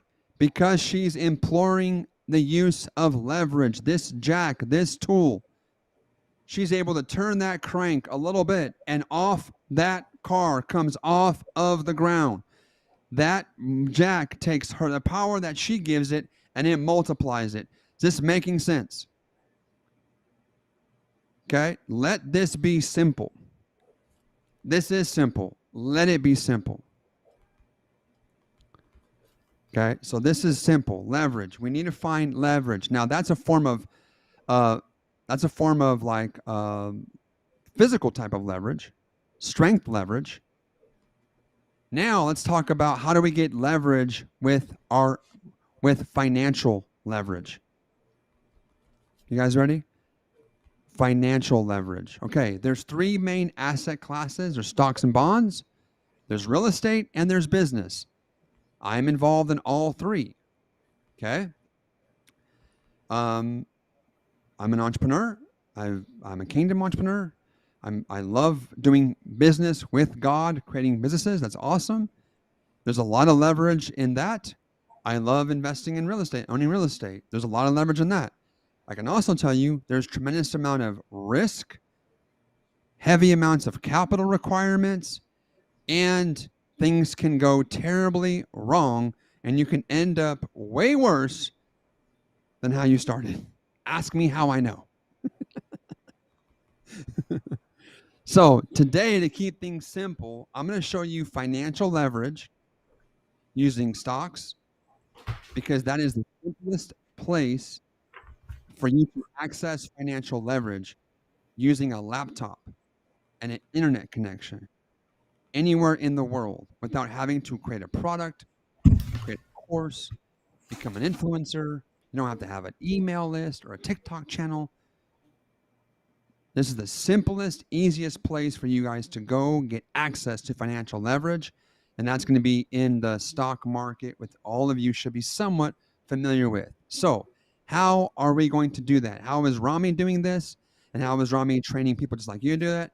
And that is through this vehicle, this financial instrument called an option contract. Krim, let's get Rami back on the screen. So Ram, we're going to walk this together. Keep my slides up, Krim. Me, Ram, and slides, please. So Rami, an option contract is a financial instrument that provides 100x leverage. Anything you want to add to this? No, it's exactly that, Pedro. It's a tool that gives the user of the tool leverage. It's as simple as that. And even if you've never heard of it before, it's like learning that there's a jack for the first time in the back of your car. You know that there's this tool, and you know it's designed to help you do something that if you didn't have would be very challenging to do. And that's all you need to know initially. And would you say, Rami, this tool is quite powerful? It's incredibly powerful when in the hand of a skilled user. And there you go. Okay, so I want to be clear that this is a powerful form of financial leverage. Therefore, needs to be in the hand of a trained user. Okay, I like to use this example. It's not a great example, but it works. Let's take a gun, a loaded gun. Okay, how many of you have ever been somewhere and you've seen either military or police with armed guards, and you felt safe because you're like, okay, there's law enforcement here, they're armed, nothing's going to happen. Okay, a gun in the hand of an honest law enforcement officer brings safety. But if a 5-year-old picks up a loaded gun and is running around the house, that same gun is now highly dangerous. Can we agree? It's the same gun, but in the hands of a skillful user, using it, one brings peace and protection, the other brings massive fear and chaos. Okay, so this tool is no different. You've got to know how to use it, and that's what we're here to help you talk about and learn more about today. Let's keep going. Okay, there are only 2 types of options, right, Rami? Yep. Only 2. Okay.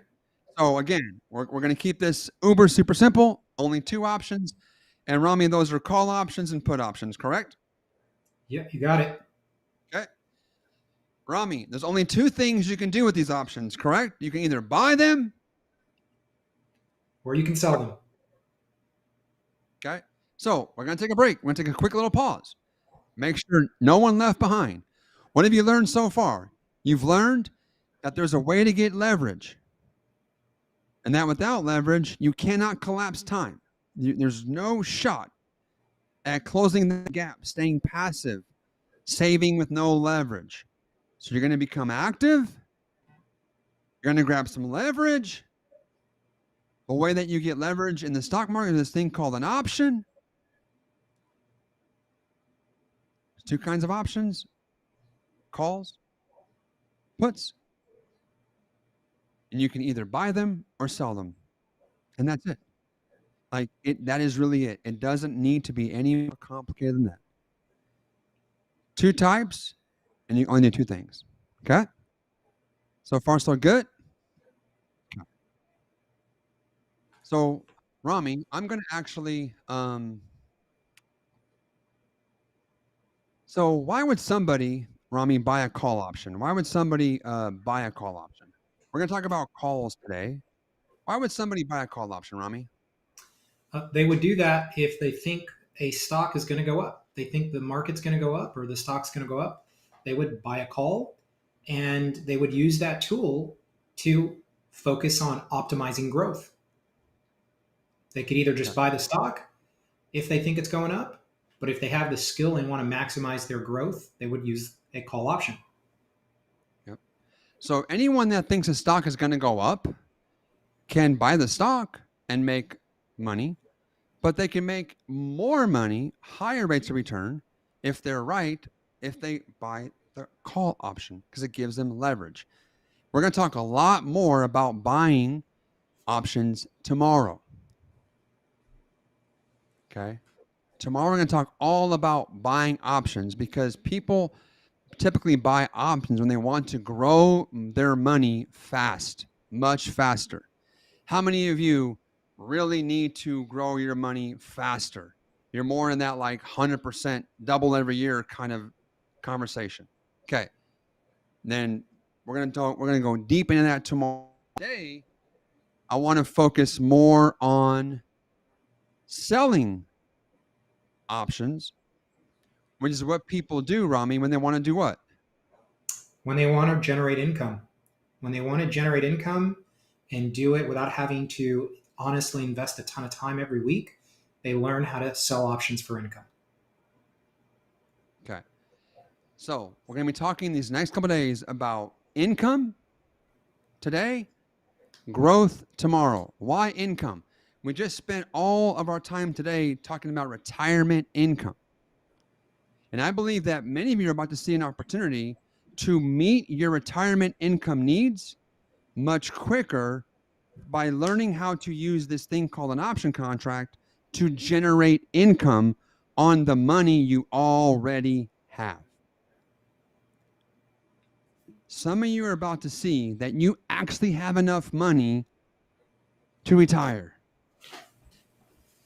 Some of you are about to get, not all of you, not all of you for sure, but some of you, the ones of you that have been saving and you've been putting money away, some of you are about to realize you actually have, how do we know this? Because it's happening in our community right now. You're about to realize that you have enough money already saved that once you learn how to generate income, you can retire now or much, much sooner than you ever thought possible. So we're going to talk about using options to create income. And Rami, just let's take a step back.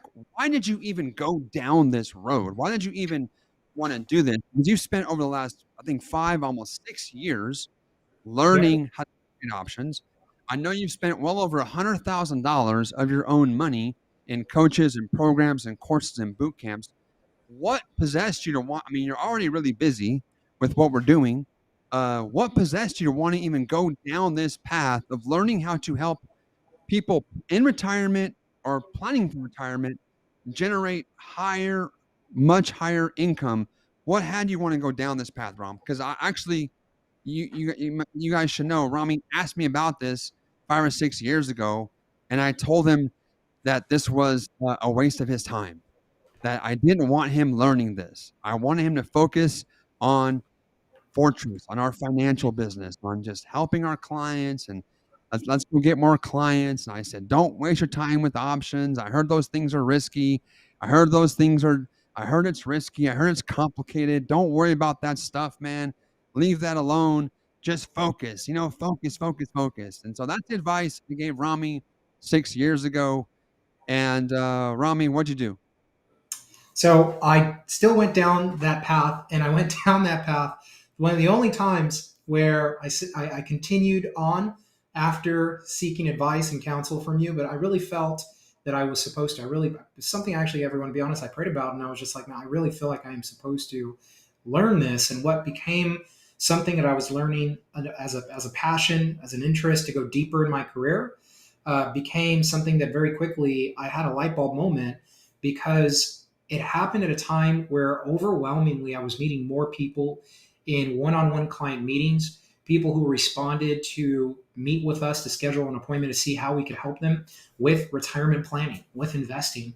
And I started to see this massive discrepancy in the reality of the strategies and when I say we, I mean the entire financial industry of advisors, financial planners, what we were telling people and where it was leaving them. And it wasn't that what we were telling them wasn't good information.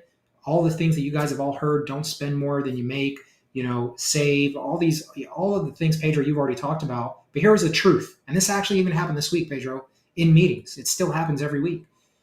I would see that someone would come in the office And they would sit down and ask the question, what can I do? Because I'd like to retire in 3 years. I'd like to retire in 5 years. I'm already in my 50s, in my 60s. Here's what I have. They would just bring what they have. And you could tell that they somewhat already knew and felt like this might not be enough. And maybe we're the second or third person, sometimes the first that they're hearing it from, in just kind of confirming a fear that they have that, hey, yeah, for you to have the income you want by the time you want it, to bridge that gap with just traditional financial planning is not going to work. You're either going to have to do one of the three things the entire financial world tells people to do when they don't have enough. Spend less money, reduce your lifestyle, figure out a way to move, downsize, whatever you have to do. If you want to retire when you say you do, you can't do it living the life you live today. And that's a demoralizing thing. Or work longer. You just got to keep going. There's no way you can do this in 3 years, in 5 years, not on the path you're on. You have to work another 15 years, 16 years based at the rate you're growing your money, right? And again, it was just like this reality, this gut check. And when I was looking for solutions as an advisor, here's why I came to you, why I went to Pedro. And it's because I was investing money to be in those groups with other financial people. I was literally paying to be part of coaching and mentoring from the top 1% of financial advisors in the United States. Documented, these are the CFPs, the RIAs, the people with all the degrees, all the accolades, and they've been in the industry for a long time. So I was seeking advice and coaching. How did you build your financial practice? How did you do what you did? To surround myself with the people who had built the largest, advisory firms that I could find. And so I would ask this question, hey, what do you do when someone comes in your office and this is their situation? Right? This is what they show you. What do you guys do? I mean, I'm sure there's strategies I'm just not aware of, things that you might recommend to help them kind of squeeze more juice out of the lemon. What is it? What am I missing? And the response I got was it was the day that it's kind of like my day of disgust, to be honest with you all, because the response I got, not just from one or two or three people, but from everyone was, well, number one, why are you having so many of those types of meetings? Meaning, why are those the folks that you're seeing? Those are not the people you should be focused on. You should have what the industry calls an account minimum, meaning someone should already have this much money for you to be willing to work with them. And I understood that. And at the same time, it really was not the best feeling, because I was like, so what are you saying then when you do get people that come in? And number one, they try hard not to market to people that don't already have a lot of money, their account minimums. And number two, if they ever did have someone come in, they're like, yeah, we're not magicians. We can't snap our fingers and make up what someone didn't do a good job in building over the last 20 years of their life. Like, we just have to be honest with them. And so I realized that even the best in the industry don't actually have solutions. They're like, well, hey, it's not our fault. And I understood that. But that was not a satisfactory answer for me. I didn't feel good. It didn't sit well with me to basically just tell people, yeah, well, there's nothing you can do except what you're doing now. Just do more of it. Do more of what's hard to do, work longer, and do less of what you're doing in terms of spending. It's like, well, they don't need our help to tell them that. And yet, literally, I was like, wow, okay, that's what you guys tell people? And it was like, well, yeah, Rami, again, I mean, you have to just start with the truth. And so I asked this question, Pedro. And this was the question. I remember I was in St. Louis at one of these meetings with someone we both know, obviously, that I asked this question to. And I said, well, can I ask you guys a question? I said, what do you do with your wealth? Like, what do you do with your money? Is it invested in the same portfolios that you guys recommend at your firm? I know maybe if you have more, maybe there's different things that you would be able to access, but what do you do? And again, it was another revealing response, because I'd already started to go down the rabbit hole of learning active investing.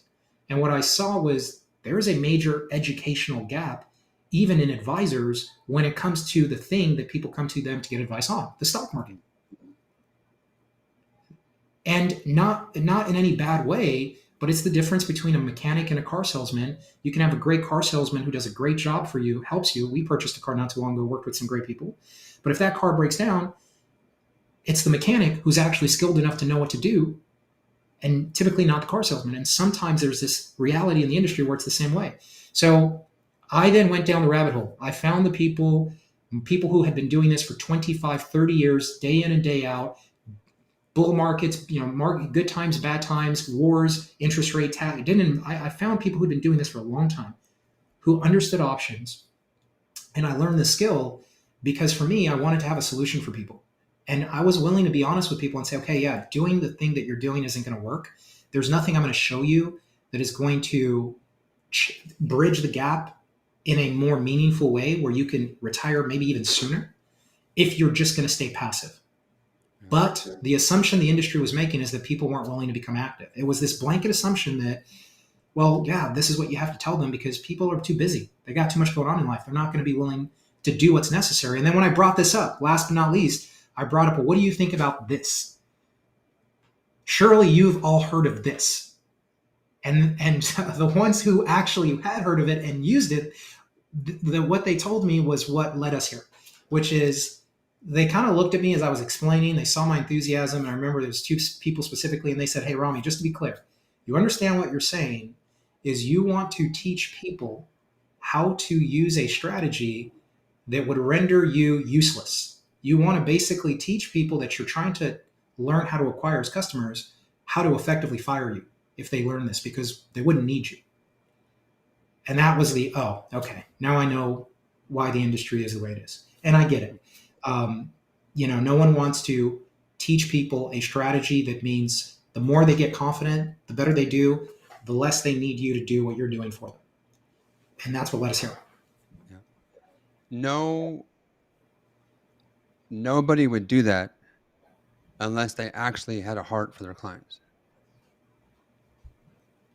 And so I just want to acknowledge guys like that. This really was, by this time, I was already in 100X. God had launched 100X. I was in full-time kingdom entrepreneurship. I wasn't seeing clients anymore. I was removed from kind of this process. It really was Rami that just was unwilling to be just like every other advisor in the industry that goes, oh, you only have do you guys understand that most advisors' account minimums are $250,000? At least. And if you don't have and that's for like not a very good one. Like the good ones, it's $1 million or more, or they won't even return your phone call. And so the fact that like Rami's heart was like, dude, we got to have something for people.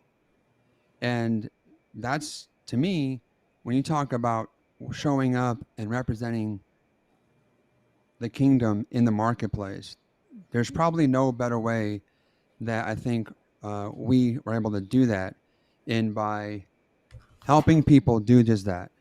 Helping people learn a skill set where they actually don't need us, Ram. But then people, here's what we have found. The more that we've helped our clients not need us, the more they value and appreciate you and what we do, and they choose to want to keep us in their lives. And that's kingdom. It's not kingdom to put people into bondage where they feel like they need you forever. That's bondage. So we're here. Yes, Rami does financial advising. Yes, we manage money. Yes, he does all that, and he's amazing at it. And yet here we are teaching you a way where you can take back control, become more active, and never even need those services. Now, many people, of course, in the kingdom, when you do the right stuff, God blesses you. The same people that no longer need us because they've learned this skill set, they're like, why would I not want to stay connected here? I love this community. I love learning from you guys. I love the support. I love the help. So again, I just want to, Rami, really, just commend you for that.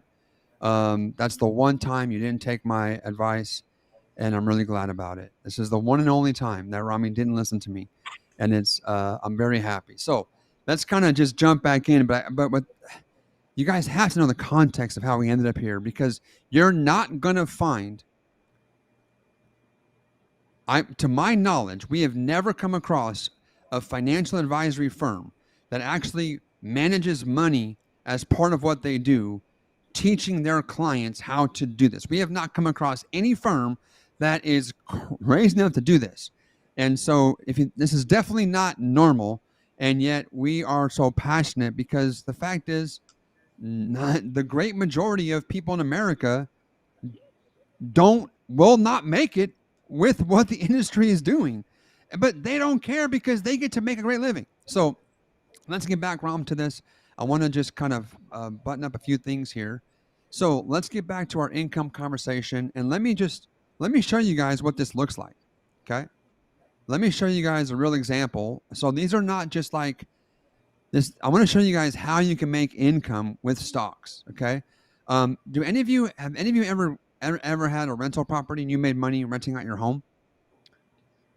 Anybody ever make money on renting out a home or Airbnb? Okay, well, you understand that concept. You can rent out a house or a property. Well, there's a way to actually rent out stocks, investments that you probably already have in your portfolios.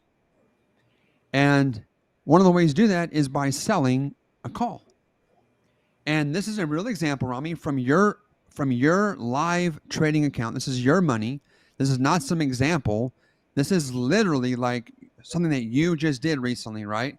So Rami, so walk us through this transaction here from just a few months ago. Yeah, so I own shares of Tesla. I'm sure everyone's heard of Tesla. And I own shares of Tesla. And so what I decided to do with some of my shares is to turn it into an income generating position. Instead of just holding for the future, I said, hey, I'm going to sell a call option. And for selling the call option, I'm giving the buyer the right, but not the obligation. I'm giving them the right to be able to purchase my shares from me at a higher price. And for giving them that right, I got to collect $417 in income. And that is kind of the simple, straightforward transaction, Pedro, where one of two things happens. On the expiration, pretty much if that option expires and Tesla is not at the price that it would need to be at for the stock for me to have to sell my shares, I get to keep my stock and I get to keep the $417. But on the other end, if it gets to the price we agreed on that I would sell it at, I get to still keep the $417 and I get to sell my shares for a profit.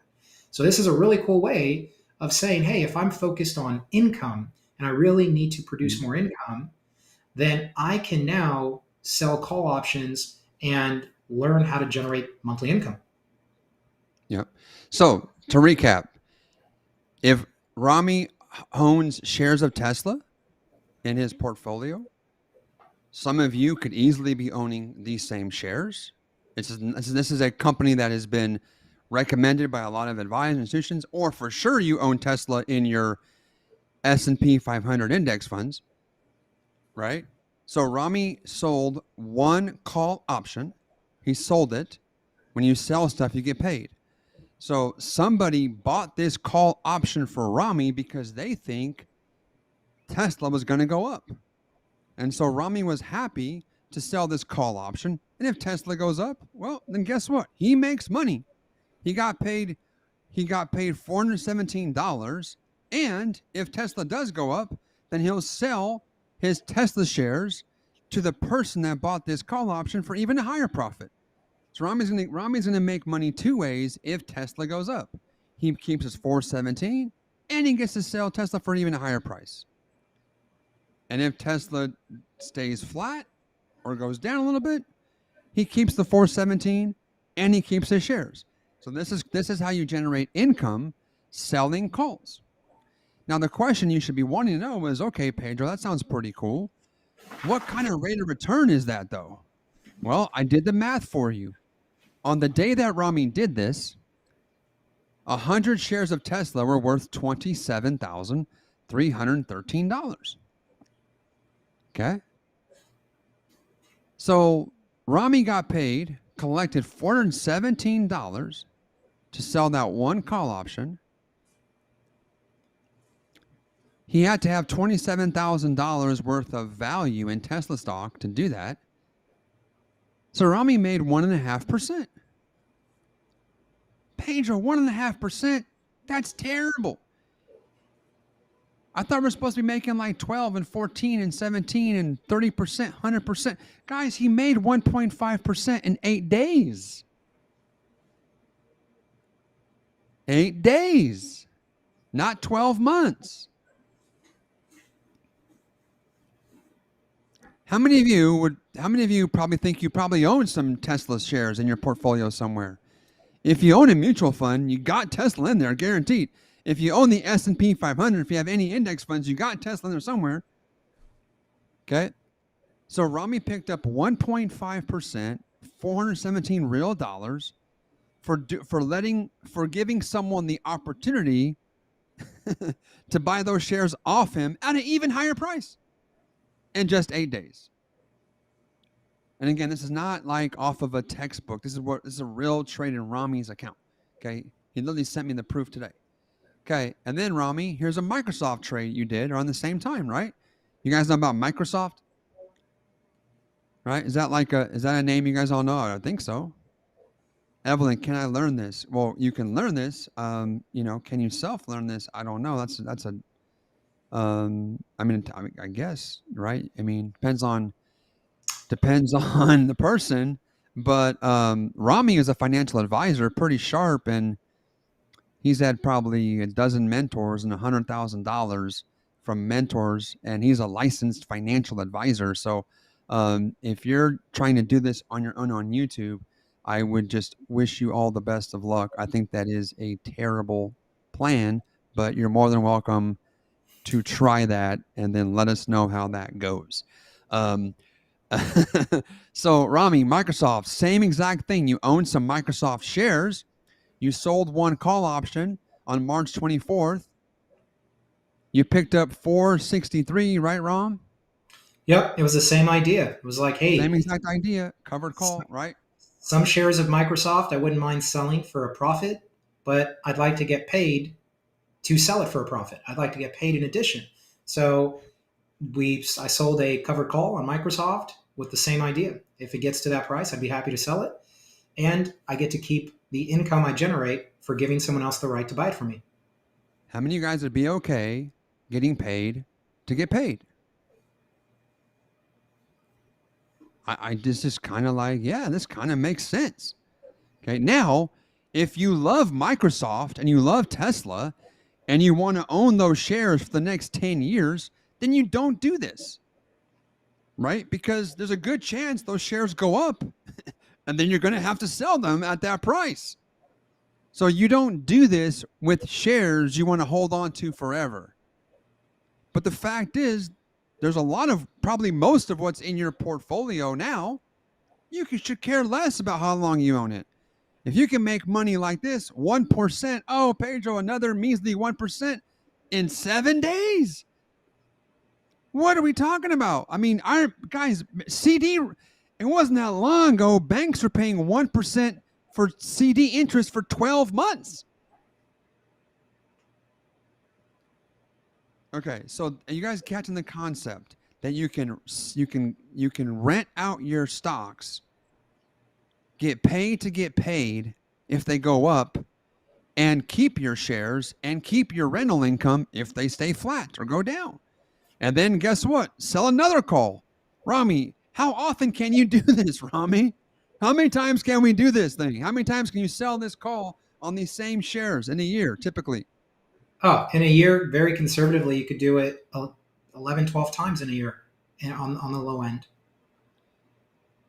So once a month on the low end that's pretty typical, pretty normal. It's not unusual to think you could do this once a month.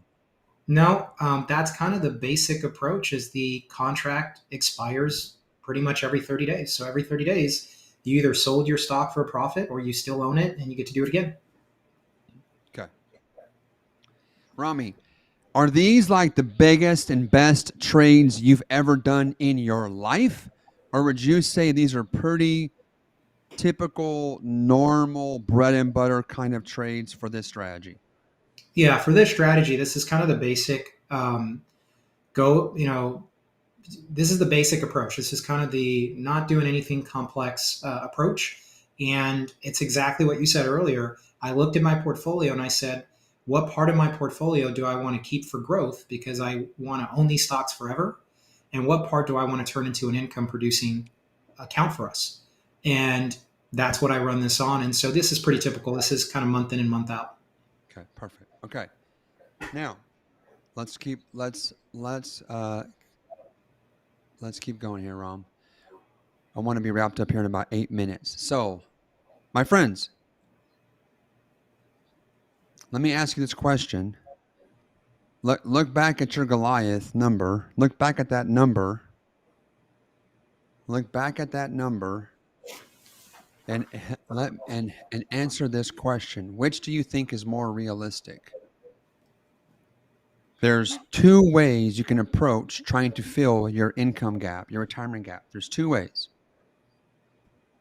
Plan A, keep doing what you've been doing. In the example I had, this person was $900,000 short.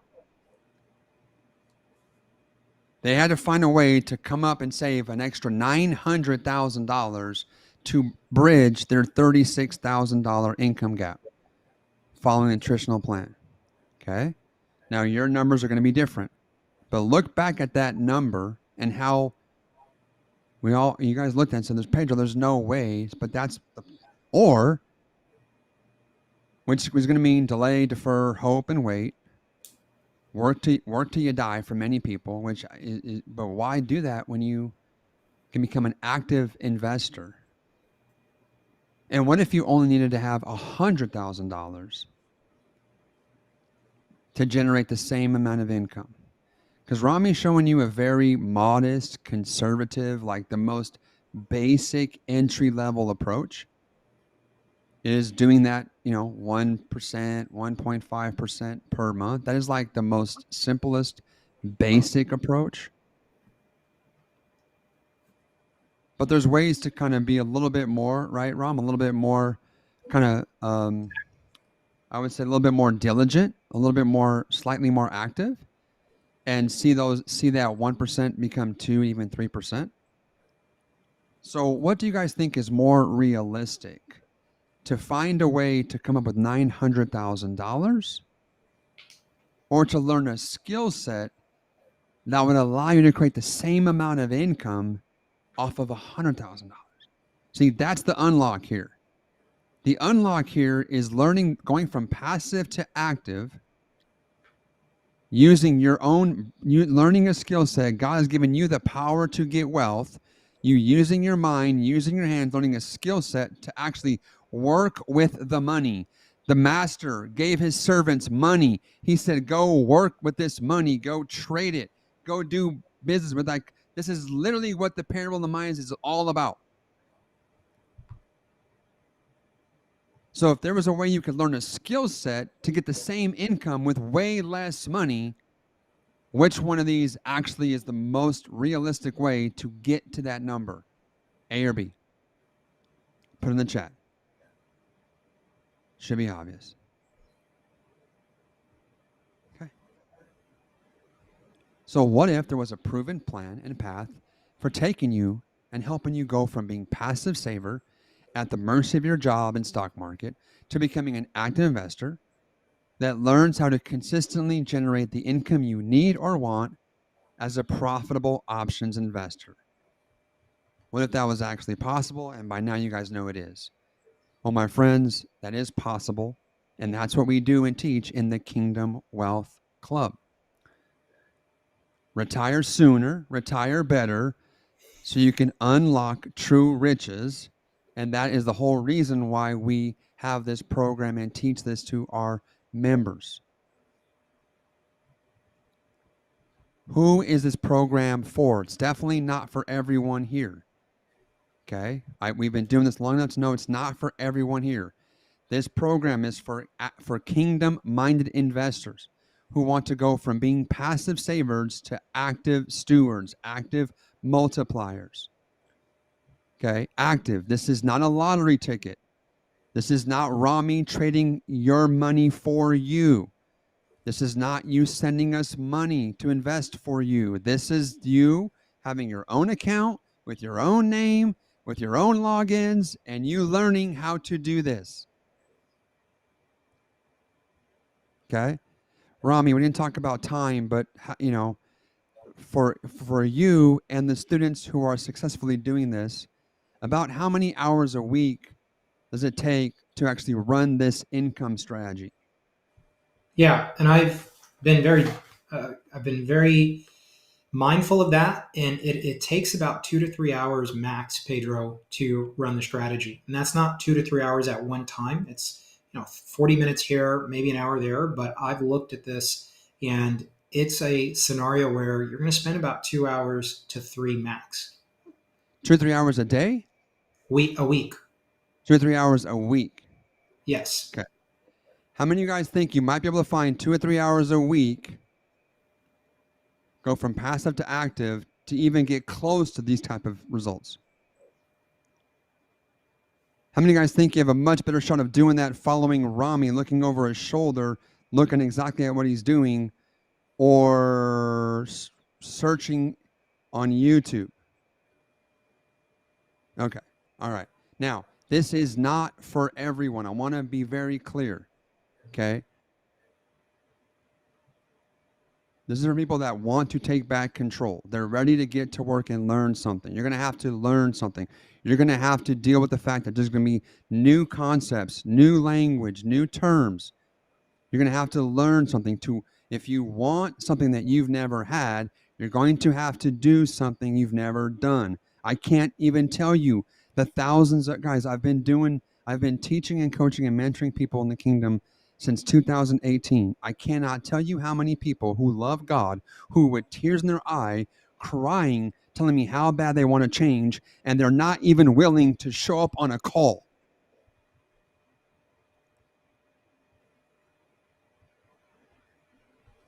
So this is not for those people. Okay? This is for people that are going to actually show up to learn something that you can all do, but it's not going to come through osmosis. Rami cannot lay hands on you and impart this to you. Some things are not impartable.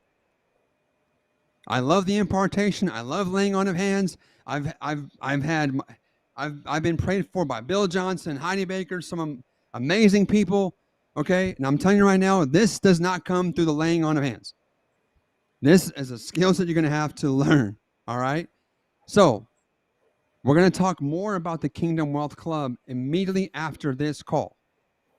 But we have requirements. We've done this long enough to know who's a good fit and who might not be a good fit.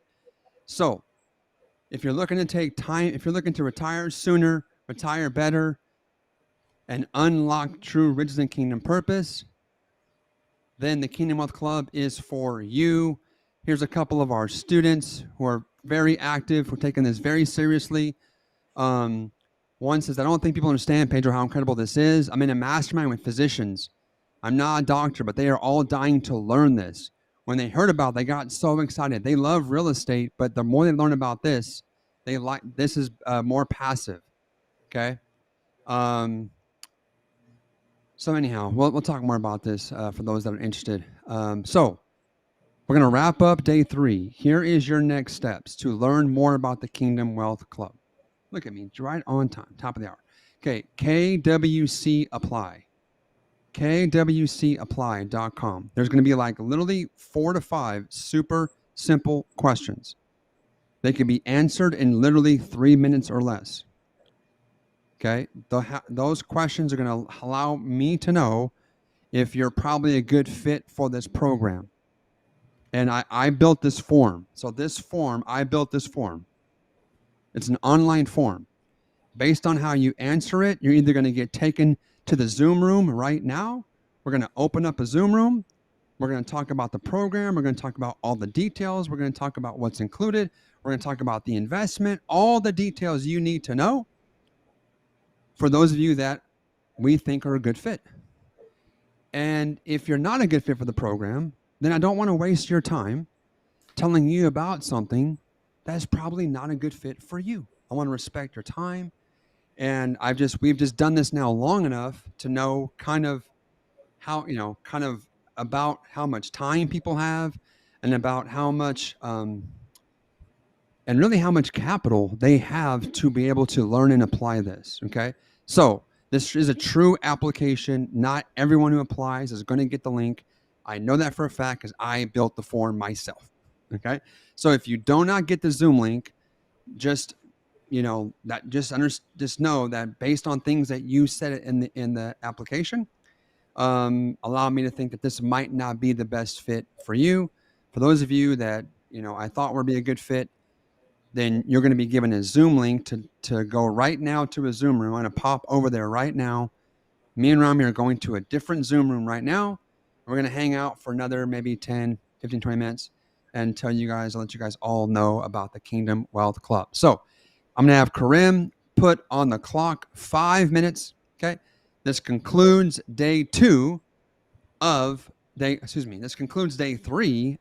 818 Kingdom Wealth Challenge. We're going to be back here, of course, tomorrow for day 4, talking about the growth side. Baskets. I don't know if Suzette is back with the baskets. She's here. Okay, I heard her outside. Okay, Suzette is back with baskets. So, Karim, let's put a 5-minute countdown clock up. kwcapply.com is where you go. I'm going to be jumping over to that Zoom. Come on, man. I'm going to be jumping over there with Rami. We're going to hang out there for a little bit. If you're watching this on replay, still go ahead and apply, because once we're done live, then we'll be able to take care of all of you that are watching on replay. So, Rami, before I have Suzette give away these gifts and these prizes, any final parting words from today? No, I just, it's great always sharing this information. It always takes me back to that day of decision to say, hey, I think people should have the right to choose. Maybe I get what they say. Oh, it's too, active investing. People don't have time for, and all the things I heard ultimately just, I knew in my heart that it was like not for us to choose and to put a red tape around what someone else may be willing to step out and take action and learn. And so excited that you all had a chance to hear about this, and look forward to seeing you in the other room. Awesome. And we'll be talking again tomorrow, day 4. We're going to be talking about the growth side of this. But Suzette is here with, real quick, Mimla, we're a little bit over time. We got to go to the other room. Just let's do the giveaway. And who is the winners of the jewelry today, right? Well, I'm awaiting the names for the winners. Okay. So if you could have, I got it. Okay. Oh, you got it. Okay, awesome. Let me just show a couple of pieces. Portugal is very known for their jewelry, and this is called filigree. So I have these beautiful silver. I'm gonna have a couple of them. Silver earrings that are plated with gold. They're all different ones. And we are going to do 4 winners right now. 4 winners. And Pedro has the names. Yes. So the 4 winners. I believe 2 of these are from the replay. No, the replay was from yesterday. No. So there's We did the replay this morning. Okay. All right. Oh, so awesome. Okay, cool. So jewelry winners, 5. Okay, you ready? Lindsay Wyatt, congratulations. 4. Judy Chavez, Shirley Hayward, Eleanor Gurnick. I guess it's earrings, so guys, sorry. It's earrings. And then Eleanor Gurnick. You are the 4 winners of our, not really a basket, but our Portuguese beautiful silver and gold plated. I can't even know where the camera is. Okay, it's fine. Anyways, okay. All right.